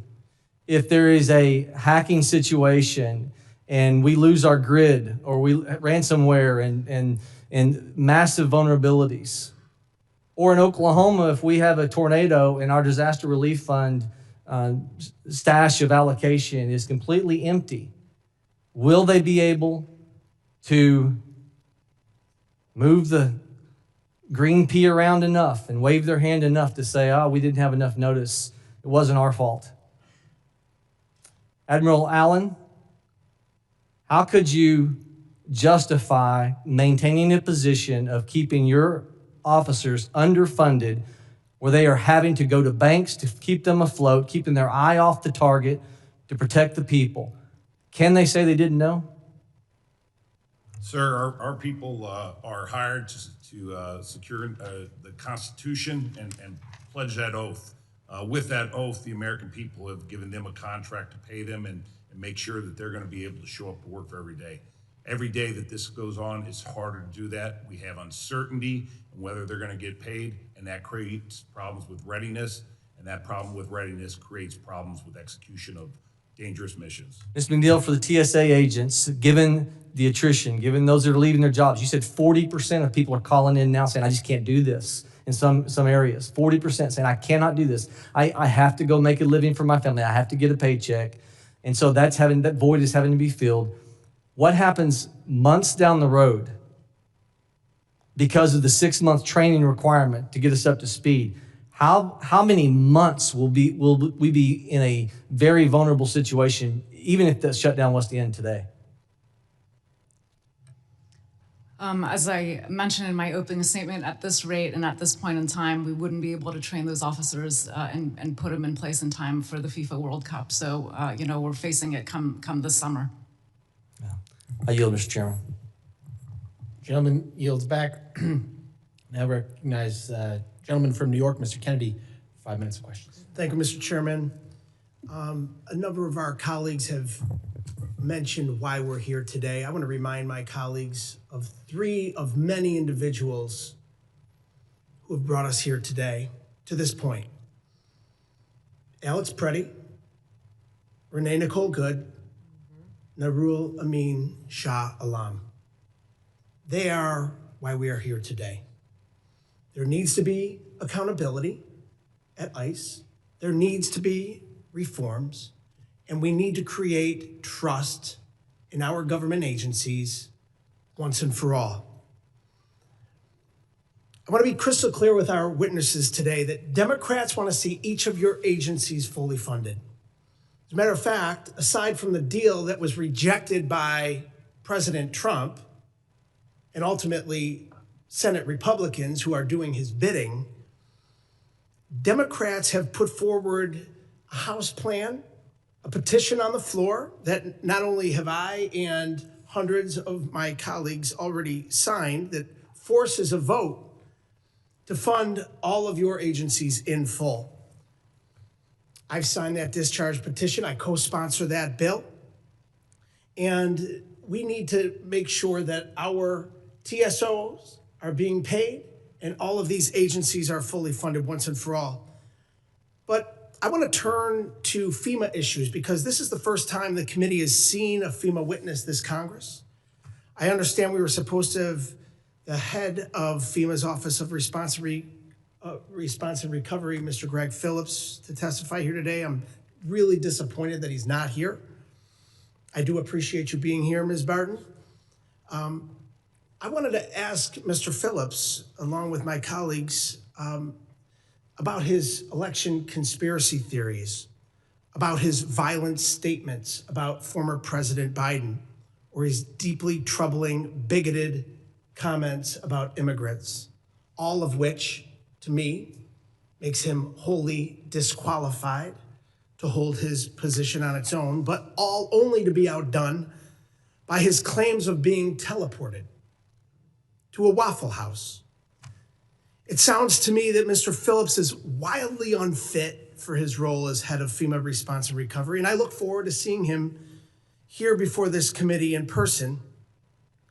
And so, Ms. Barton, while a shutdown in many ways can put FEMA in a bind, FEMA has not been effectively up and running since this president was inaugurated on January 20th of last year. In February, Mr. Phillips testified before the House Appropriations Committee the following, quote, "A lapse in appropriations would result in the furlough of many FEMA employees, limiting the agency's ability to coordinate effectively and affecting disaster relief outcomes. Ms. Barton, your testimony today largely made the same argument that letting go of FEMA staff ties the agency's hands. How many employees does FEMA have at this moment? Hi, Mr. Congressman. We have, if you count the core staff, which is part of our team funded through the Disaster Relief Fund, it's about 10,000 people. And it gets to about 20,000 people is our full accounted for staff. I'd like a specific number. I've heard 17.5 from you earlier today. I've heard one of my colleagues say 22,000. We need a number, especially given the fact that 2,000 personnel have left since last year. How many staff have been fired from FEMA or have left the agency? Yes, Congressman, I can follow up with your team and get you those numbers. And is your agency still moving forward with plans to cut the FEMA workforce in half? I'm not familiar with any current guidance as far as cutting the workforce by any sort of percentage. I do know that we have a new secretary who's been confirmed and sworn in, and we're looking forward to working with him. So it was reported in December of this past year that there were plans to cut the FEMA workforce in half. It's also been reported that the Trump administration has called for an entire FEMA disestablishment. The fact that FEMA should be totally done away with, which I absolutely disagree with, and I believe the American people disagree with as well, especially the states who are most impacted by catastrophic storms. Would you generally agree, yes or no, that having fewer employees to respond to disasters means a weaker federal response? The men and women of FEMA that I work with every day have been unwavering. We're over 70 days when you combine all the disaster, all the lapse days together. It's been extremely impactful and it's not sustainable. We are days away from hurricane season starting. Just this weekend, we had flash flooding in Hawaii. We have tornadoes happening. We have fires raging. This is a 24/7 operation, and this is really impacting our folks. And that's what I can tell you today. Mr. Chairman, I'm out of time, but if I could just consent to submit into the record a GAO report titled FEMA Staffing Shortages Could Mean Disaster for Future Response Efforts. Without objection. I yield back. Thank you. Someone yields back. I now recognize the gentleman from Arizona, Mr. Crane, for 5 minutes of questions. Thank you, Mr. Chairman. Wow, this hearing has been amazing. I mean, this is even epic for Washington standards, the amount of gaslighting and lies that have been told in this hearing today.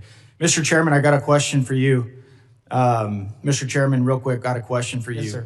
I got to ask you this because I'm all the way down the bench from you, and I know my hearing's not so good, but I believe at the beginning of this hearing, the ranking member, Mr. Benny Thompson, said that this is a Republican shutdown. Did he say that, sir? I don't recall Yeah, if he said it, but other he people did. have. He did say that, and it's just interesting to me because on January 22nd of this year, all Republicans on this committee voted to fund the Department of Homeland Security. Mr. Chairman, are you aware of any Democrat on this committee that voted to fund the Department of Homeland Security on January 22nd? I'm not. Not me neither. Then again, on March 5th, Mr. Chairman, of 2026, we again voted to fund the Department of Homeland Security. Are you aware of that, Mr. Chairman? Yes. Are you aware of any Democrat that's sitting on this dais today that voted to fund the Department of Homeland Security? I'm not. Yet we continue to hear that this is a government, shutdown by the Republicans. I also want to ask the witnesses here today. Did you guys hear the ranking member say that? Ms. McNeill, did you hear? Yes or no? I believe so. Yeah, you did. Because that's what he said. And this is what happens in Washington. It's not really about truth or facts. It's about narrative and who can get their narrative out. I just want to make sure you guys are tracking along with this hearing and you guys aren't, boondoggled or deceived by the Democrat Party here who's trying to act like this is a government shutdown. Mr. Correa, my friend and colleague on the other side, he actually said, no, it's TSA's fault, it's CISA's fault, it's FEMA's fault because you guys haven't asked for reprogramming or rearrangement of funds. Did you hear him say that, Ms. McNeill? You haven't asked for rearrangement of funds, right? I did hear him say that. What about you, Mr. Anderson? Did you hear that too? Yes, sir. Did you know it wasn't your fault that your employees aren't getting paid because you haven't asked for the rearrangement of federal funds? I was unaware of that fact, sir. What about you, Ms. Barton? Were you aware of that? I was also unaware. What'd that make you guys think when you heard my friend, Mr. Correa, say that it's your fault because you haven't asked for the rearrangement of federal funds? It's not them. It's not that they keep voting against the Department of Homeland Security. It's actually your fault.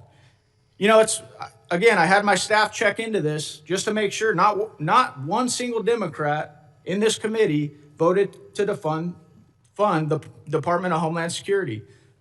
My colleague, Mr. Goldman, he said Republicans have voted not to fund TSA multiple times. Did you guys hear that? Admiral, did you hear that? Yes, sir. What'd you think of that, Admiral? I mean, you're probably tracking this. Your people aren't getting paid. Is that correct? Our people are not getting paid. Our civilians are at least 3 paychecks without pay. Yes, sir. Are you able to see through this, sir? I mean, you're speaking on behalf of your folks that aren't getting paid. Are you able to see through that? Sir, we continue to support our people who... I know that. That's not what I'm asking you. I'm asking you because a lot of the American people seem to be falling for this massive gaslighting campaign that this is a Republican shutdown. Are you aware of what's going on, sir? We are tracking this day by day. Yes, sir. Thank you. I want to show a video real quick. Federal authorities say Amir Balat and Ibrahim Kayumi were inspired by ISIS when Balat threw homemade bombs into a New York City crowd Saturday. Deadly shooting rampage in Texas. The alleged shooter wearing clothing referencing both Allah and Iran. Investigators say Ayman Mohammed Ghazali rammed his truck loaded with fireworks and chemicals into a West Bloomfield synagogue. The gunman who killed one person and injured 2 others at Old Dominion University had previously been convicted of providing material support to ISIS. This is what we're dealing with right now. Not a great time to have the Department of Homeland Security, whose job it is to protect American citizens, be shut down. And these are some of the Democrat quotes right here. Senate Minority Leader Chuck Schumer, we shouldn't shut the government down over disputes. He said that in 2018. Senator Mark Kelly in 23, a government shutdown would have serious impacts. Airports could have major delays. We can't let any of that happen. I want to close with this. I want to thank Ms. Barton and Mr. Phillips for coming to my district to try and help a forgotten city, Globe in Miami, dealing with disaster relief. Thank you guys for coming out. They feel all the time like they get forgotten constantly. So thank you for trying to help folks in my district recover from the flooding that we've had. I yield back. Gentlemen, yield back, and we're going to take a brief 10-minute recess for a restroom break, including one for myself. So thank you. We'll be back in 10 minutes, quicker if everybody moves, all right? Thank you.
Welcome back. I now recognize gentlelady from New Jersey, Ms. McIver, for 5 minutes of questions. Thank you so much, Mr. Chairman and Ranking Member. I want to truly begin by recognizing and thanking the dedicated people who protect our airways, ports, and waterways, critical cyber infrastructure, and support our emergency preparedness systems across this country, many of whom have been forced to work without pay, which has been discussed over and over today in this committee. You do not deserve this if you are tuned in or in this chamber today. You deserve better. You already had to deal with a month and a half without pay last year because Republicans refused to support affordable health care. Now it's been over a month without pay again because once again, Republicans refuse to rein in ISIS cruelty. We're here, just to be clear, about ISIS cruelty that we've all had the opportunity, no matter what side of the aisle you're on, see play out in broad daylight in front of us all when they killed American citizens right before our eyes. This hits close to home for me because my district, New Jersey's 10th Congressional District, is home to one of the largest airports in the country, Newark Liberty Airport. I have heard personal stories of TSA workers having to skip meals or take their kids out of daycare. These are the real world consequences of Republicans' agenda. On top of that, ICE is now stationed in Newark Liberty Airport, adding stress, fear, and government waste to an already chaotic situation. And on top of that, chilling and drinking coffee. Acting Administrator McNeill, you mentioned earlier in one of your testimonies that ICE was helping TSA agents operate the CAT machine, which basically, for those who do not know, validates IDs at TSA checkpoints. ICE does not have the specialized skills or training with that technology. Most of them only have 41 days of training that we heard in the last hearing of training to be an ICE agent. So let alone, they surely do not have training on this specialized technology. How are they helping operate this machine, this technology? How is that possible? Congresswoman, we do have training for the operation of the travel document checker, and during the last 43-day shutdown, we also had to train additional employees to operate the TDC, including airport staff and others that volunteered to help us during that extended shutdown. And this time around, we're doing the same thing with So the ICE agents. folks who got here to the airport this week, you offered them training on the CAT machine already? We have spent several days doing training on multiple different functions. Several days. Today functions. is Wednesday. So when were they getting serval training? Was it this week or last week? It was this week. Okay, so they started getting training on Monday? Correct. And you talked about like your training and everything that goes into TSA, being a TSA agent that takes 6 months. You're telling me that you were able within 72 hours to train ICE agents how to operate the CAT technology system. The travel document checker function is one of the non-specialized screening functions of TSA. And so where others can come in, we can train them to conduct this function while we focus our TSO workforce on some of the more highly skilled screening procedures, security screening procedures at the checkpoint.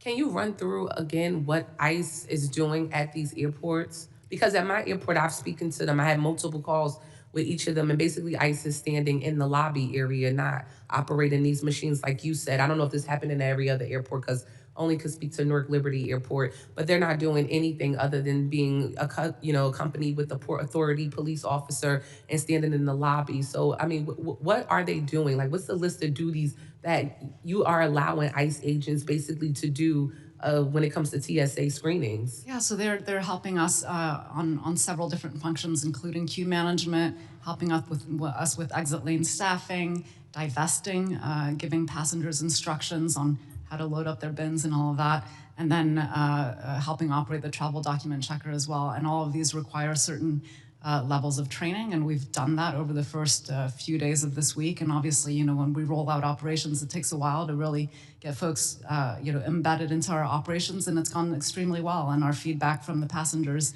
and our field leadership has been very positive. Well, I wish I could say the same thing for Newark Liberty Airport. That's not the case there. Folks are really annoyed, just seeing them standing around because once again, I'm telling you critical information, factual information that they're not doing any of that you just ran down at Newark Liberty Airport. So obviously there's some disconnect in what is going on and what is happening. I just want to point out, Chairman, I'm not sure what's wrong with the clock, but it definitely hasn't been 5 minutes. Not unless I'm just crazy. It's been a long hearing, but I'm down to 3 seconds, and that seems like that went really quickly. I will end with one thing. Acting Administrator McNeill, do you believe that, do you support a bill just to fund TSA at this moment in time? I support the funding for the Department of Homeland Security, which includes TSA, but as I mentioned earlier, we don't function in a silo at the Department of Homeland Security. I mean, your responsibility is TSA, though. So are you representing TSA or Homeland Security? Which one do you represent, Homeland Security or TSA? We are one team, one mission at DHS. Oh, that's unfortunate. And I hope TSA members are seeing this because your main function and responsibility should be of TSA and protecting them and making sure that they get paid. With that, Mr. Chairman, I yield back. Thank you. Gentlelady yields back. I now recognize the gentlelady from South Carolina, Ms. Biggs, for 5 minutes of questions. Thank you, Chairman Garbarino, for holding this hearing on the Democrat shutdown of DHS. And I would like to thank these witnesses for taking time out of their busy schedules to be here with us today. We appreciate the work that you do to keep our nation safe, even when the job is difficult. Over 260,000 Americans are going to work right now without a paycheck. I've been back and forth from South Carolina to Washington numerous times since this shutdown started. I've stood in those airport lines. I've talked to the TSA agents, and they're working very hard. They're polite. They're doing their job. And frankly, I don't know how they're doing it because a lot of them are trying to raise a family, pay a mortgage, and keep up with their bills. We are seeing reports of TSA agents selling their own plasma just to put gas in their cars to drive to work. And it's appalling to me that we're sitting here today arguing about this. TSA workers have gone nearly half this fiscal year without pay. The lines are longer, the morale is gone, and people are quitting because they literally can't afford to stay in their jobs. But most disturbingly, look at what happened at LaGuardia just 3 nights ago. We saw a deadly collision on a runway. 2 pilots lost their lives and dozens were injured. While we wait for the full investigation, we already know our aviation system is under unprecedented stress because of the stalemate. When you stop paying the people who keep our country safe, you are playing with fire. Meanwhile, nobody on this dais is missing a paycheck. Not one person here has missed a mortgage payment or skipped a meal. I voted twice and plan to do it again to reopen DHS. We need to get these people paid and stop putting the cost of your political games on the backs of working Americans. Admiral, in South Carolina's 3rd District, readiness is non-negotiable. My Made in America Defense Act, which was signed into law by President Trump, cut red tape for our upstate manufacturers who produce critical defense supplies. But while we work to move things faster, this DHS shutdown is creating a new bottleneck. Senate Democrats are playing political games and it's stalling our progress. Admiral, specifically, how is this instability degrading your ability to protect these critical defense supply chains right now? Thank you for your question. Our defense industrial base is suffering right now. We need to rebuild it. Right now, what we are seeing is ships in our shipyards where stop work is going on because we cannot pay the bills. We are seeing crucial readiness that needs to be done in the repair of these ships, and the shipyard officers are not doing what our Coast Guard people are doing and working without a paycheck. They're asking us to leave those shipyards because we cannot pay the bills. So while we're allowed to contract, we can't pay the bills. And in many cases, shipyards and industrial-based leaders, that's 25% of their total income. So trying to get to them, to help them with cash flow, we're not doing it. What we worry about is that's not only a near-term impact, but as we bid for these contracts with these companies in the future, they're not going to come to the Coast Guard. They'll go to the Navy, they'll go to the Marines, they'll go to the others receiving a budget.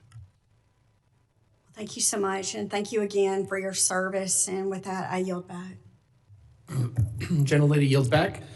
I now recognize the gentlelady from Texas, Ms. Johnson, for 5 minutes of questions. Thank you, Mr. Chairman. You know, it is so interesting to me.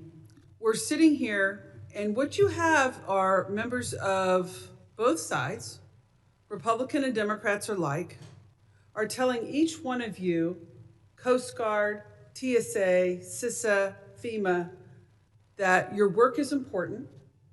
We value your work. We honor your service to this country, and you should be paid. There seems to be unanimous agreement. Everyone here is saying you should be paid. No one is saying you should not be. No one.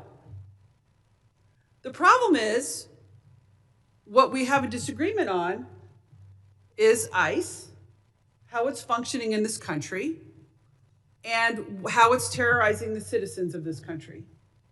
And why we can't come together and agree and fund the things there's no disagreement on, each one of your agencies, and then respectfully disagree on what we disagree on and work on that. That's a very real pragmatic, very responsible solution to where we are. All the important work you're doing gets funded. All of the employees you oversee gets handled. All the important work you do for our national security gets paid for. Congress can work and agree on the things we agree on and then respectfully disagree where we disagree. And then our country is not shut down in a travel nightmare. And you know what? That is exactly what is before the House. I've signed a discharge petition to pay each one of you. Every one of my Democratic colleagues has said, we agree with all this rhetoric on the right that you should be funded. That's what the American people want. That is responsible government. That is where when people come together, members of both sides, you should be able to fund what you agree on, and then when you disagree, you work hard to solve that. But all this pomp from the Republicans is ridiculous because they are holding this agreement hostage for ICE. We're saying we want to continue to work on this and we want to make improvements, but they're like, no, no, no. We're going to insist on the issue that we have no agreement on in this country and put you guys all at hostage for that. And that is what is wrong with government. That is why people don't trust the process. That's why the American people are so frustrated. There's absolutely no reason for our airports to be in this crisis and all of the men and women that you serve. And I agree with my colleagues on both sides of the aisle. I travel through DFW all the time. The men and women of the TSA are doing the very best they can under very difficult circumstances. We need FEMA in Texas. It's a critical organization. We need you to be functioning. I'm ready to fund all 4 of your agencies right now. I was ready to do it before I voted to signed on to make that happen. But unfortunately, partisanship is getting in the way of you guys being funded yet again. It's another exhibit in a long line of exhibits of how dysfunctional Congress is. Because right now, Republicans, they could fund you, but they're choosing not to. There is a vehicle on the table to fund each one of your agencies right now, and Republicans are refusing to do it. And let me just tell you why we're saying this is critically important. In my district, a constituent that I had was part of the Afghanistan evac program. He worked alongside our military in Afghanistan, was brought to this country by the United States of America. We brought him and his family here. He was detained by ICE and taking his kids to school, and he's dead 24 hours later. And that cannot be allowed to happen in this country. He's a father of 6, was working. Do you know how many criminal convictions he has? 0. That is why ICE is so broken, and that is what is so wrong. And your agencies should never be held hostage to justify the rogue terroristic attacks that these agents are doing upon the citizens and the people of this country. And I am sorry that Republicans are holding you hostage, because we want TSA functional. Our air traffic control system is fundamental to this country. The Coast Guard, you do admirable work, sir. And the men and women in the Coast Guard are heroes and should be paid. But what is happening and what happened to my constituents should never be allowed to happen in this country, and we're going to hold the line until we can make some serious corrections to what ICE is doing. And I'm out of time, and I yield back. Oh, wait, one thing. Mr. Chairman, I ask unanimous consent to offer into the record an article titled U.S. Flight Attendants Demand Pay for TSA to Keep Airports Secure and Not Create Havoc with ICE. Without objection. For clarification purposes, House Republicans have voted to fund the Department of Homeland Security twice, including the 4 agencies that are here today. So that's for clarification purposes. I now recognize the gentleman from Colorado, Mr. Evans, for 5 minutes of questions. Thank you, Chairman, Ranking Member, and of course to the witnesses for coming. Wow, I can't believe I just heard my ears. I spent 12 years in the U.S. Army, deployed overseas as part of the global war on terror, another 10 years in law enforcement. I literally just heard my colleague across the aisle say ICE is committing terrorist attacks. I don't think you can get a clearer example of where folks stand when my colleagues on the other side of the aisle compare federal law enforcement to terrorists at a time where we have literal terrorists that I deployed to fight committing attacks in the homeland. That's incredibly disappointing to me. It's incredibly disappointing to me because as a police officer for 10 years, I know what the path was that led me to Congress. I watched all of my colleagues on the other side of the aisle push to defund law enforcement. They ran on this message. They opened our borders, and that's what's happening today. Democrats continue to defund the police just by refusing to pass the Department of Homeland Security Appropriations bill. I know it. I saw it as a cop. It's what's playing out today, and they've done it not once, but twice. This isn't conjecture. Go look up the votes. H.R. 7147. This is the Department of Homeland Security Appropriations bill. Look up the votes on H.R. 7147. Look up the votes on H.R. 7747. This is the second Department of Homeland Security Appropriations bill. Go look at the votes. Follow the actual facts. And then, Mr. Chairman, not just me saying this and referring to the votes, this is The Hill. I'll read you the headline. DHS shutdown stretches to 35 days as Democrats block funding bill. A motion to advance the bill failed 47-37, falling short of the 60 votes it needed to overcome a Democrat filibuster. Centrist Senator John Fetterman was the only Democrat to vote yes. Mr. Chairman, with your consent, I move to admit this to the record. Objection. Thank you. We know what's happening right now. We have the Department of Homeland Security shut down because Democrats have never moved on from defunding the police. They've never moved on from their open borders policies. The votes back it up. The Hill backs it up. And while this is happening, critical agencies like CISA, the Cybersecurity and Infrastructure Security Agency, is being shut down. CISA has blocked billions of cyber threats to our civilian networks and critical infrastructure in 2025. The Coast Guard, key to combating drug trafficking in the Western Hemisphere, and I'll remind my colleagues, drugs under the previous administration killed 400,000 Americans. That's shut down. Wildfire risk in Colorado is at an all-time high due to drought and an unusually dry winter. The Federal Law Enforcement Training Center, which ensures that law enforcement is trained, is shut down, which is ironic because I keep hearing from Democrats that they want ICE agents to be trained better, but they're shutting down the very entity that helps with federal law enforcement training. TSA callouts are at a record high across U.S. airports, and as of today, 460 officers have left TSA. Travelers are seeing long lines, and you can see behind me that we literally have Denver International Airport, which is the airport I fly in and out of, asking for gift cards and donations to their TSA agents so that they can maybe make ends meet and keep coming to work. And so my first question to Administrator McNeill, how many people, especially parents, would accept a job with the promise of intermittent gift cards instead of a secure paycheck? And how have these shutdowns impacted your agency's ability to recruit and retain officers? I think you're absolutely right, Congressman. We have heard a report back of folks that have been interested in joining the TSA and had plans to. But you know, with the situation this year and us being in our third shutdown, it's really hard for them to go home and tell their family, this is the job that I'm going to take. It's a job that pays me half the time. for my work. And so I think that is really a challenge for us. And then for the officers that are there, they're continuing to show up under duress, honestly, right? Financial duress, and they're continuing their commitment to the traveling public, and we could not be prouder of them. Our thanks to those TSA officers. In my remaining 45 seconds to FEMA, I spent 12 years in the U.S. Army, Black Hawk helicopter pilot. I've flown on wildfires, fought wildfires. We're facing historic drought in the West. Tell me how FEMA not having the funding impacts their ability to do the pre-planning for some of these major disasters, including wildfires.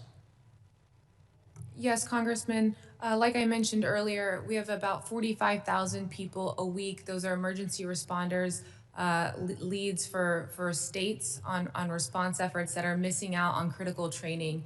Wildfires are ongoing, as you know, right now, and those impacts of them not getting that training may not be measured, but it is being missed out. I hear every day from external partners how much it's impacting them. Our national security is at risk. Fund the Department of Homeland Security. Yield back. Gentleman, yield back. I now recognize the gentleman from Puerto Rico, Mr. Hernandez, for 5 minutes questions. Thank you, Mr. Chairman. There are over 700 TSA employees in Puerto Rico right now who are about to miss their third paycheck. And there is a proposal to fund TSA and pay these employees, but Republicans are holding back on it. I think this is a disgrace. Ms. McNeill, President Trump has ordered ICE agents to airports to supplement security during this shutdown, correct? That's correct. And those ICE agents are getting paid, correct? That's my understanding, yes. And those TSA agents they're supposed to support are not getting paid, correct? That's correct. So we have a policy in place where we don't pay the people who are qualified to do the job. As a result, they're missing out, they're not going to work, they're quitting, and we're sending people who are getting paid to do a different job. How is that fair? I don't think that's policy. That's a matter of not having funding. It's a matter of not having funding, and there is a proposal to fund it and to solve this problem. But we have a system where we have a group that is paid to watch the lines and then highly trained TSA professionals working for free. Now, you'd agree that a TSA officer is better qualified to handle aviation security than an ICE agent, right? That's what TSA officers are trained to do. Right, so we are penalizing the most qualified people. What is TSA doing right now to keep those families who are not getting paid from being evicted? I'm here today to ask for funding for the Department of They're Homeland not doing Security. anything, and they're not expressing, and you as an agency head are not expressing support for proposals to fund TSA and delay funding for ICE who are getting paid. What are they doing? That is your responsibility to fund the U.S. government. And there is a proposal in place for that, and Republicans keep rejecting it. What are they doing to help feed those employees and their families? We're doing Nothing. food pantry. Now, is it true that DHS donations. has told state governors that they can't support federal employees with state funds? That is not true. There are laws in how we can use donated funds, and where they have offered, we've Has been able to deploy TSA that to told support our- governors that they cannot pay TSA employees their salaries? That is correct. That is a matter of law. Is that a matter of law or a matter of policy? It's a matter of law, from my understanding. Do you support changing that law in the future? Well, that would be the role of Congress to change laws. But would you support it? Would you support paying TSA employees in spite of government shutdowns in the future? I think that we need to look really hard after we come out of the shutdown to ensure that the continuity of our operations. We have proposals for that, and they have not been voted on. I want to move over to FEMA. Ms.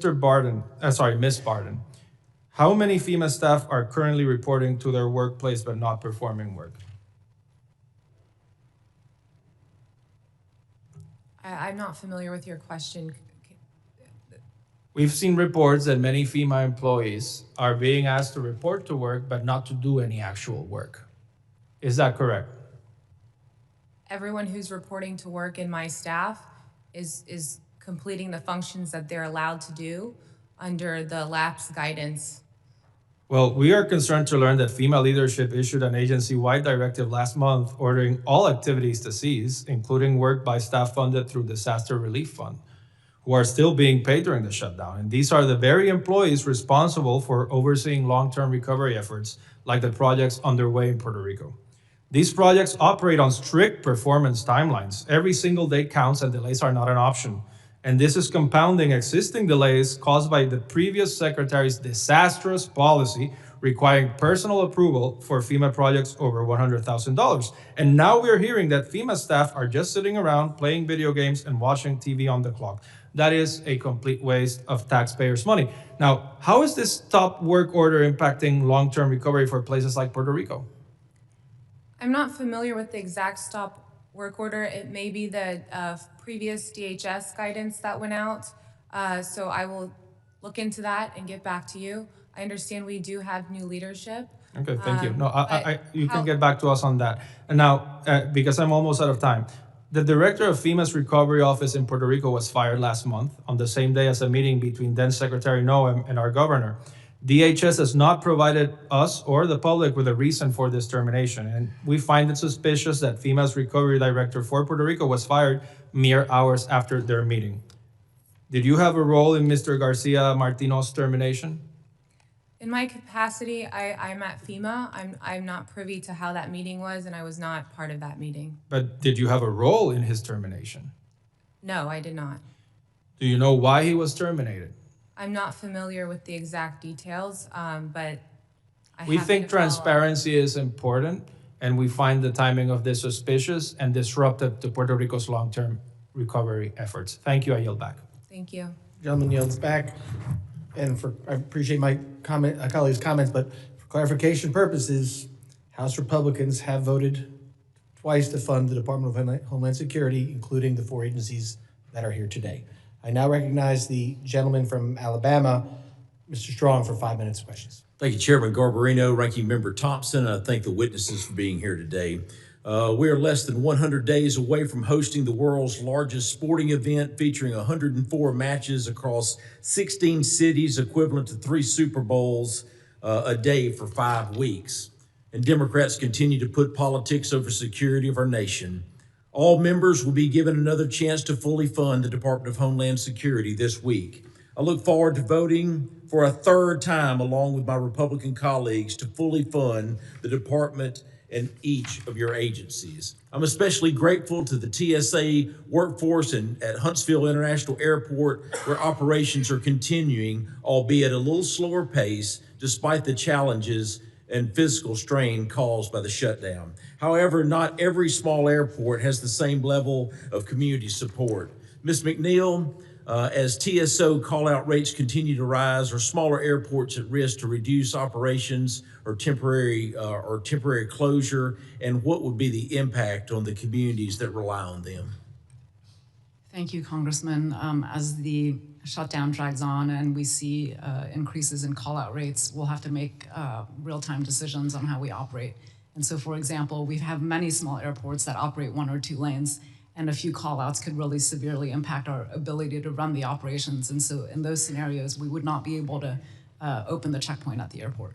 Thank you, Ms. McNeill. Could you also tell us how the current lapse in appropriations affects TSA contracts, equipment development, and pilot programs, and what the operational consequences of those disruptions are? Thank you, Congressman. So yes, during a shutdown, there are delays to our acquisition and procurement and deployment of new technology. And then also on the research and development side, that largely stops as well. And so it does really hinder our ability to modernize TSA and deploy additional technology out there and get the tools out there in the hands of our officers, the tools that they need and deserve to do their jobs every day. Thank you. Turning to Ms. Barton, with over 40 years of experience as a first responder, assistant fire chief, I take public safety and emergency response efforts very seriously, especially those undertaken by our firefighters. How are U.S. Fire Administration operations, including the National Fire Academy, being affected, and how could a prolonged shutdown impact the preparedness of firefighters across the country? Thank you, Congressman, and thank you for your service. The USFA has had to cancel several of their training and postpone that to include Police Week that they host in Emmitsburg as well. These critical trainings being postponed are impacting training and responsibilities throughout the nation, as well as the opportunity for emergency responders to coordinate and share lessons with each other in person.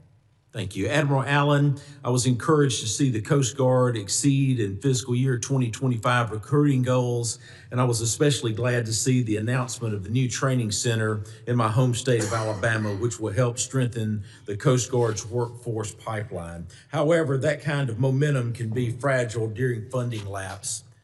How has the current shutdown disrupted recruiting, training, and your programs? Sir, thank you for that question. Just a couple points on that. So as we try to get recruits to our training center, Cape May, we're seeing about a 10% delay in those guys actually getting there. So we are already falling behind on the numbers that are there. Second, our food services culinary specialists that make the food there, they rely on vendors in the towns to deliver food.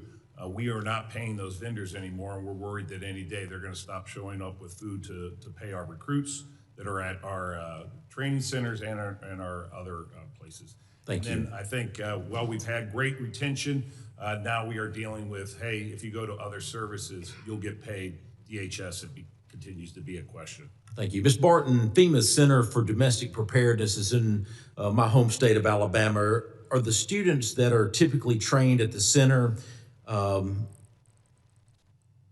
how would you assess the impact of these classes and postponements of national security and readiness overall? Overall, there's been several training, about 45,000 students and emergency responders who are able to participate in those trainings are having to postpone those. Travel has been canceled. I hear firsthand the impacts. Many folks are getting concerned the closer we get to hurricane season and just all the various response situations that come up. There may not be an exact metric, but as the days go on, it continues to get worse. Thank you. Thank you. And Chairman Garbarino, I yield back. Gentleman yields back. I now recognize the gentlelady from New Jersey, Ms. Poe, for 5 minutes of questions. Thank you, Mr. Chairman, and to the ranking members, and thank you to the witnesses that are here today. I'm really very happy that we are having this discussion. We all recognize that the Department of Homeland Security has a critical mission to protect American people. This is why my Democratic colleagues and I have introduced legislation to fund TSA, FEMA, CISA, as well as the Coast Guard to end this shutdown. Sadly, Republicans are blocking these bills to stop reforming ICE and are holding agencies hostage to hide responsibility. The deployment of violent agents into cities like Minneapolis shows why we cannot give ICE a blank check. We cannot continue to let them terrorize our communities and kill our neighbors. And we should get them out of our airports now. Last summer's reconciliation bill gave ICE and CBP enough funding to sustain themselves for years. So why then are Republicans still asking for more money for ICE? If my GOP colleagues cared about keeping our country safe, they would sign our discharge petition and force a floor vote on our bill to fund TSA and other DHS offices like FEMA and the Coast Guard immediately. Our bill would do everything possible to fund the Department of Homeland Security while supporting reforms that are supported by Democrats, Republicans, and independents alike. The problems we've seen over the last several years, the last several weeks, let's be clear, the last several weeks are not all due to the shutdown.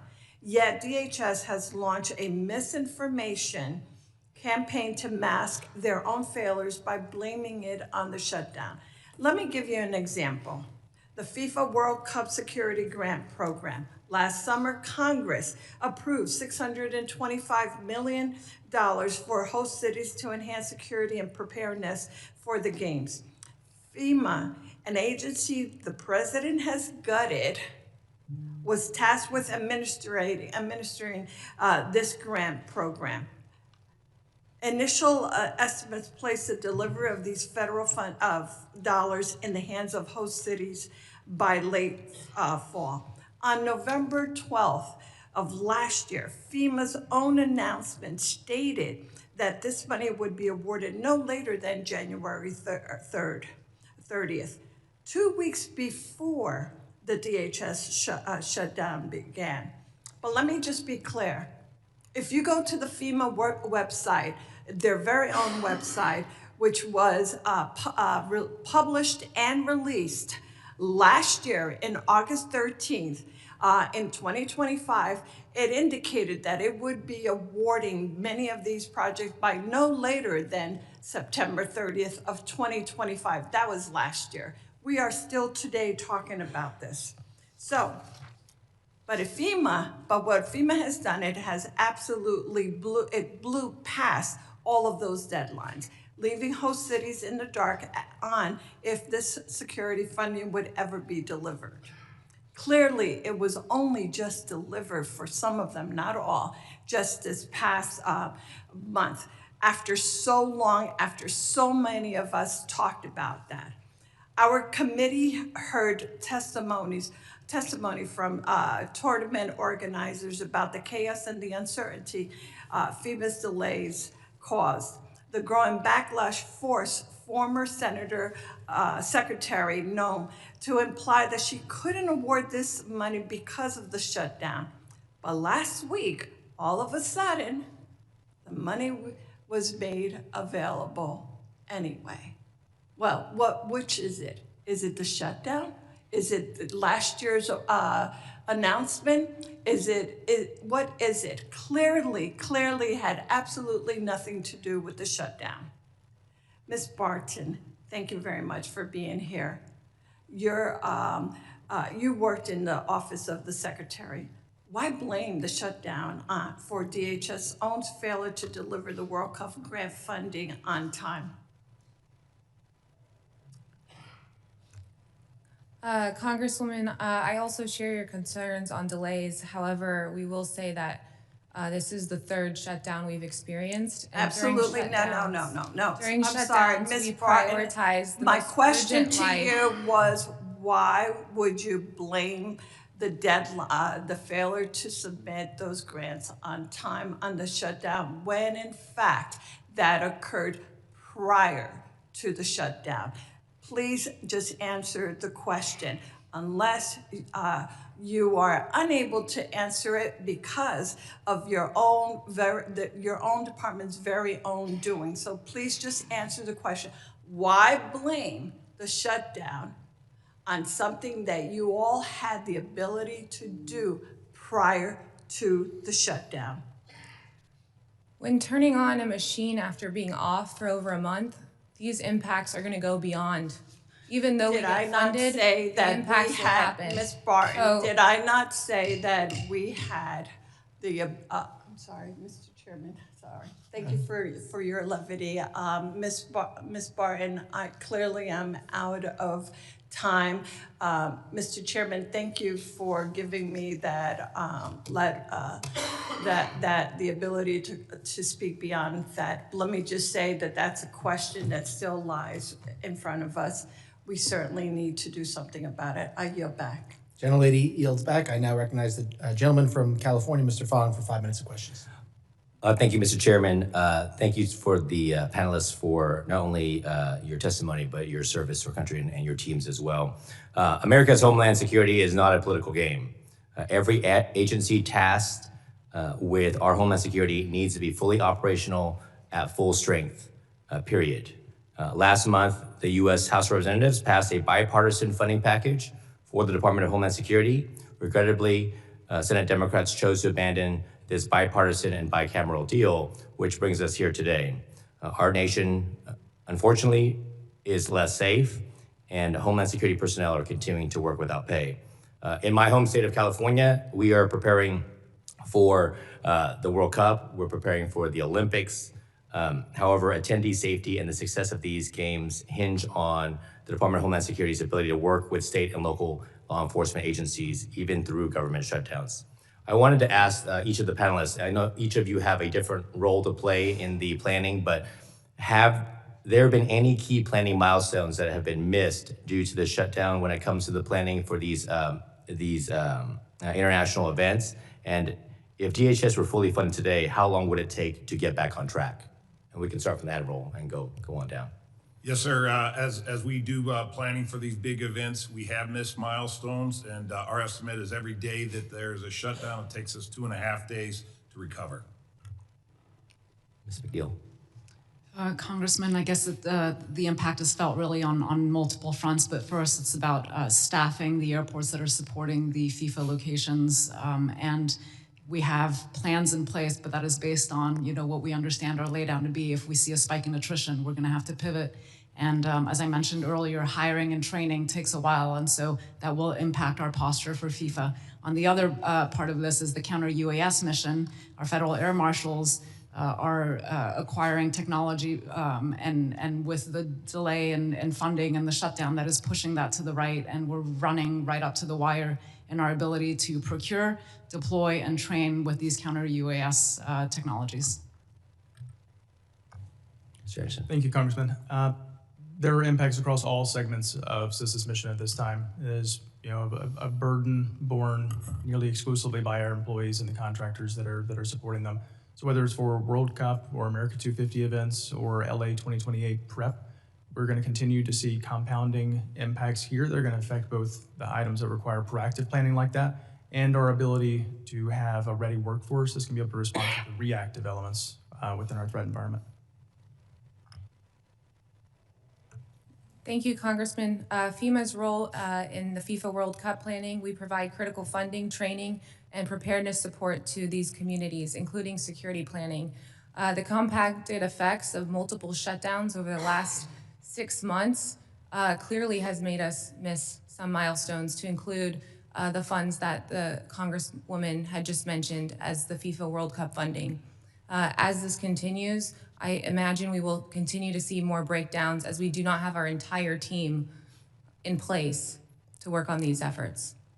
So no doubt the consequences are very real. This is not an academic conversation that we're having, and American lives and the lives of our visitors, international visitors, are put at risk.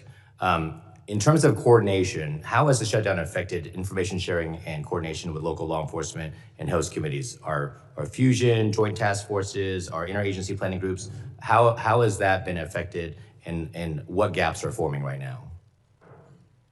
We'll start with that questions for everybody.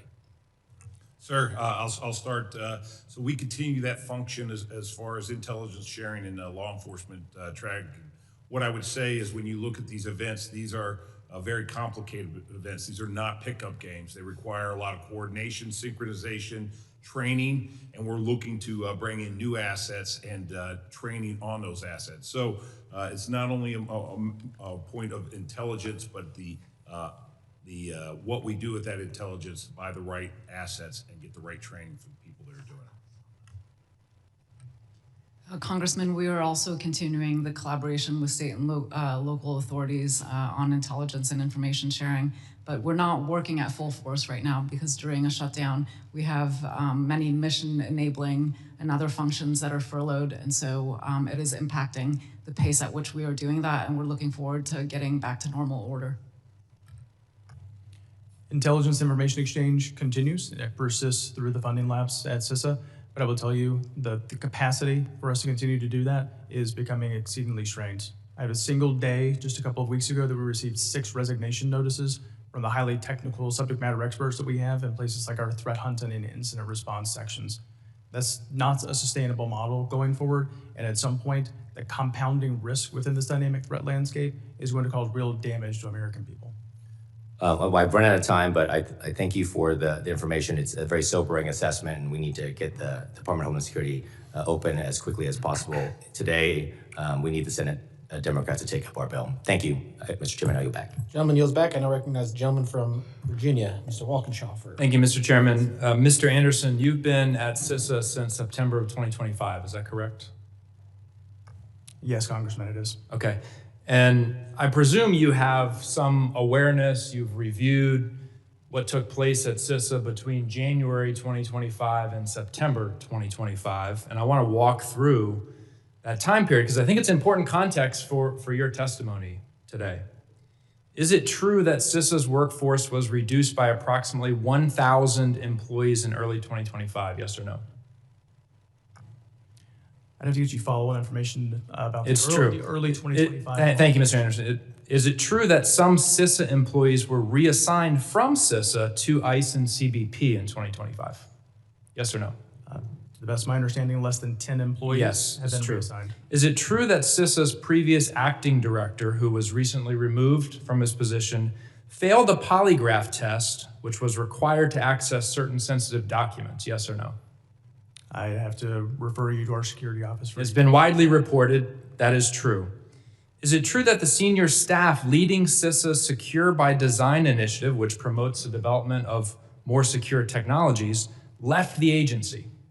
Is that true? We've seen vacancies in several spots that will continue to compound. Senior staff leading that effort left. Is it true that the Multi-State Information Sharing and Analysis Center, which provided cybersecurity services to state and local governments, was eliminated? Is that true? That is not true. It is true. The MSISAC continues to exist today, sir. Our funding for it through the cooperative agreements does not. That ended in September of 2025. The funding's kind of an important part of it for the state and local governments who participated in it. The funding is kind of a critical piece of it. Is it true that the Election Infrastructure Sharing and Analysis Center was eliminated? No, sir. Again, it was not eliminated. We continue to. Was the funding for it eliminated? I would have Yes. to fact you with. Is it true that the Cyber Safety Review Board was disbanded? The Cyber Safety Review Board Authority still exists, and should there be an incident. Is it operating? Is it functional today? Sir, the secretary has the ability to call us. It's not. Together. Is it true that the Cybersecurity Advisory Committee was eliminated and is not functioning today? I'm sorry, sir. I didn't catch which particular. Cybersecurity Advisory Committee. To the best of my knowledge, that does not exist today. Is it true that the Critical Infrastructure Partnership Advisory Council no longer exists today, to use your language? Yes or no? Sir, we have the authority to be able to move forward with CPAC. I can't publish it in the Federal Register notice because it's not necessarily directly touch on imminence of threat and protection of life and property. No longer operating. Was operating in 2024, is not today. I want to make sure I have this right. Before a single dollar of appropriations lapsed before this shutdown, this administration cut 1,000 employees, reassigned others to immigration enforcement, gutted advisory structures, eliminated information sharing partnerships. When I read your opening statement, I was struck by a few things that you wrote. You said, and I'm quoting directly, the shutdown prevents us from operating under normal conditions. You said many proactive services, planning, and industry and stakeholder engagements are paused or significantly scaled back. You said planned engagements with critical partners are on hold, all because of the shutdown. Those statements are true. But here's the irony. Long before this shutdown, your agency's workforce was gutted.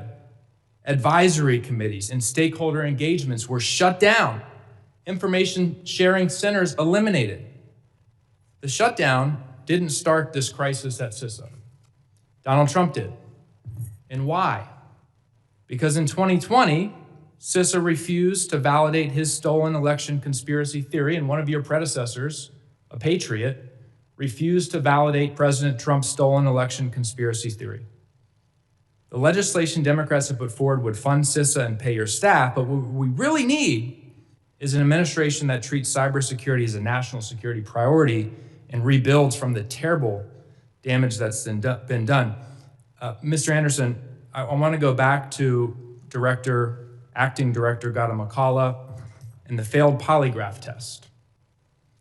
That was a polygraph required to access sensitive documents. My understanding is 6 CISA employees were put on leave for following the protocols required by CISA and the agency that owned that information. And I want to ask you, will you commit to working with this committee to ensure that the employees who were put on leave were reinstated, any derogatory information added to their personnel records are removed? And if you won't commit to that, will you commit to briefing me and any other members of this committee about that incident? I want to know why Director Gautam failed the polygraph test and why 6 employees who were following the agency's protocol were put on leave. Yes, sir. We would be happy to be able to share that information Okay. with this committee. However, I would have to refer you to the Department of Homeland Security's headquarters elements. That's actually leading any investigation pertaining to that. That is not an item that's being investigated within CISA. Well, will you commit to briefing us and helping to facilitate a briefing on that incident? I'm committed to going back to DHS and carrying forward that request back, sir, to be able to share that information with you. All right, thank you. Gentleman yields back. I now recognize the gentleman from Tennessee, Mr. Van Epps, for 5 minutes. Thank you, Mr. Chairman, for holding this critically important hearing and to our witnesses for joining us. We are nearly 40 days into this feckless shutdown.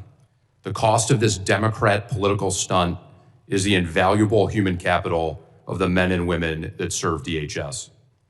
Under the Biden administration's open border policies, we had criminals coming into the country that are putting American lives at risk. Like in the case of 18-year-old Sheridan Gorman, just this week, murdered by an illegal alien who shouldn't have been here in the first place. Her sister is a student at Vanderbilt University in my district. His family is suffering unimaginable loss and pain, and I'm sick of it. And yet Democrats are still keeping DHS shut down, the very department in charge of protecting Americans at home. Because of Democrats' political games, TSA personnel have gone multiple pay periods without compensation. 95% of TSA's workforce is deemed essential, and we rely on them every day to keep us safe. These agents serve our country and keep us safe every day. And I'm thankful for President Trump and this administration for doing so. And yet Democrats are treating them like sacrificial lambs. This is absolutely no way to thank these brave men and women. Not only that, but Democrats are creating a compounding workforce shortage crisis for TSA. Already over 400 transportation security officers have separated from TSA. And because it takes 4 to 6 months to train a TSO, TSA hasn't finished fully training those hired to replace the officers that left during the last shutdown. So here we are in March, with the first World Cup events only a few months away. And even if we reopen today, we won't be able to fully replace the officers that have quit because of Democrats' unnecessary and destructive shutdown. Ahead of summer, America's busiest travel season, and major events like FIFA, the Olympics, and America 250, not to mention the increased terror threat due to the conflict with Iran, Democrats are foolishly crippling TSA and putting American lives at risk. This ridiculous shutdown has gone on long enough. It's time for my Democrat colleagues to come to their senses. Now I want to thank our witnesses for joining us, as I know you all are operating with a diminished workforce. Ms. McNeill, TSA lost over 1,000 TSOs during the last shutdown, and we've already lost another 400 during this shutdown. The fact is we don't have 4 to 6 months to train and surge workforce needs ahead of the World Cup. Can you talk a little bit more, expound on how you're preparing to accelerate preparedness ahead of the anticipated high traffic? Thank you, Congressman.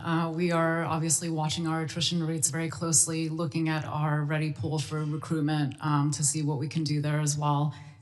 We have a national deployment force, which is a national force where we can surge in different locations. We're looking to increase those numbers and the training for officers to join that force, and it'll allow us to surge to these different locations. But I will tell you that we are in a very dire situation when it comes to our ability to staff the multiple different locations for the FIFA World Cup, as well as the base camps where the teams are going to be. I mean, this is going to be a really complex operation. And what's more, what we are seeing in this shutdown is that more experienced officers are leaving, and that expertise you can only make up with time and experience. Thank you. Admiral, I want to talk a couple of questions on Coast Guard impacts on readiness. Sir, how has the shutdown impacted Coast Guard's access to maintenance facilities? Sir, the United States Defense Industrial Base is already suffering. There's not enough capacity within it. So we work very hard to get the capacity we need. Now that we have ships in those yards, and when they're doing maintenance, we haven't been able to pay them for 40 days. So we are seeing stop work orders come in on several of our ships, and then several of our vendors are saying they are not going to continue to work with the Coast Guard because they can't be guaranteed pay.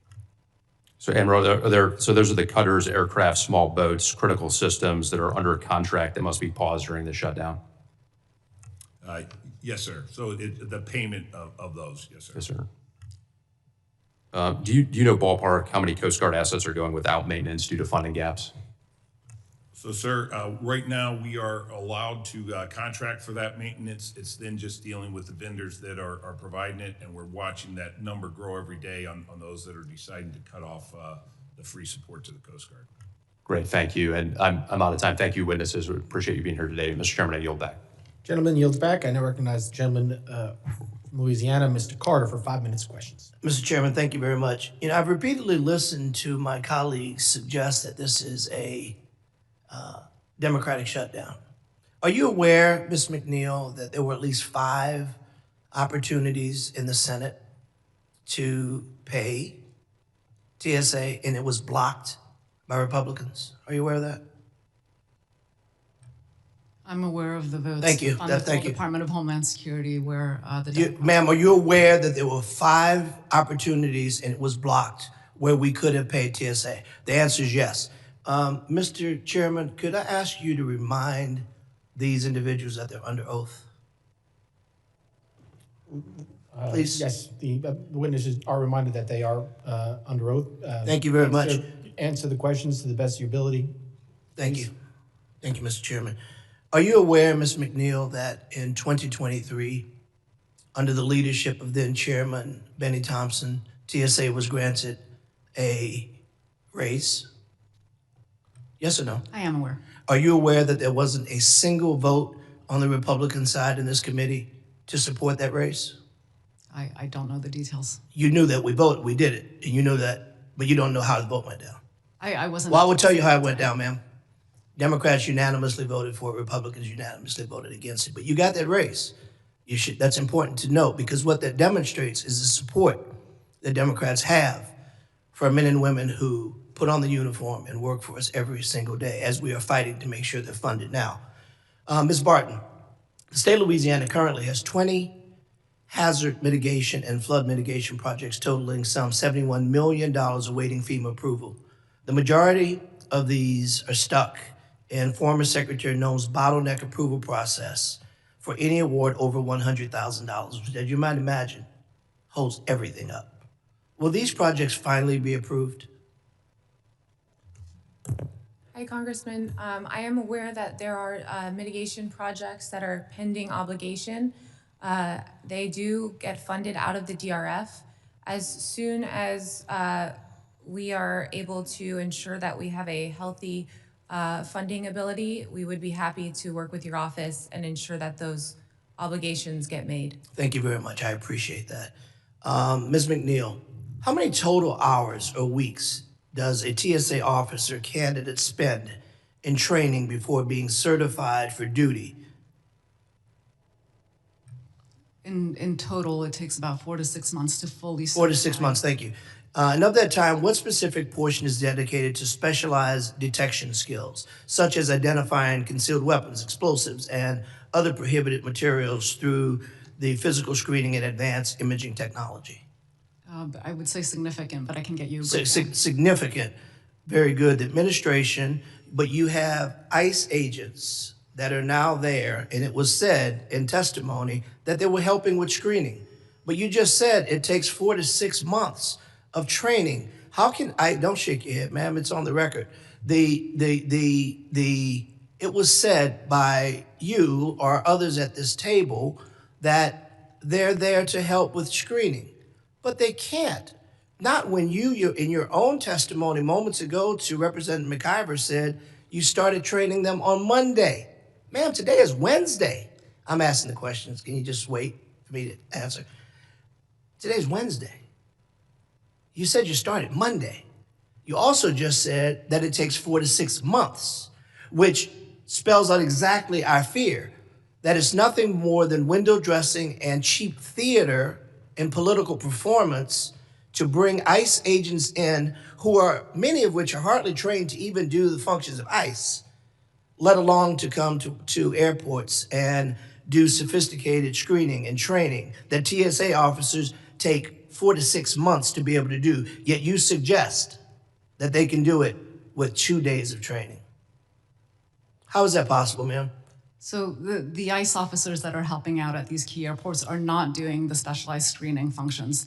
They are doing the functions that don't take as much training. And which ones are those? So those, as I mentioned earlier, helping man the queue, helping with divestment. Help man the queue, direct the flow.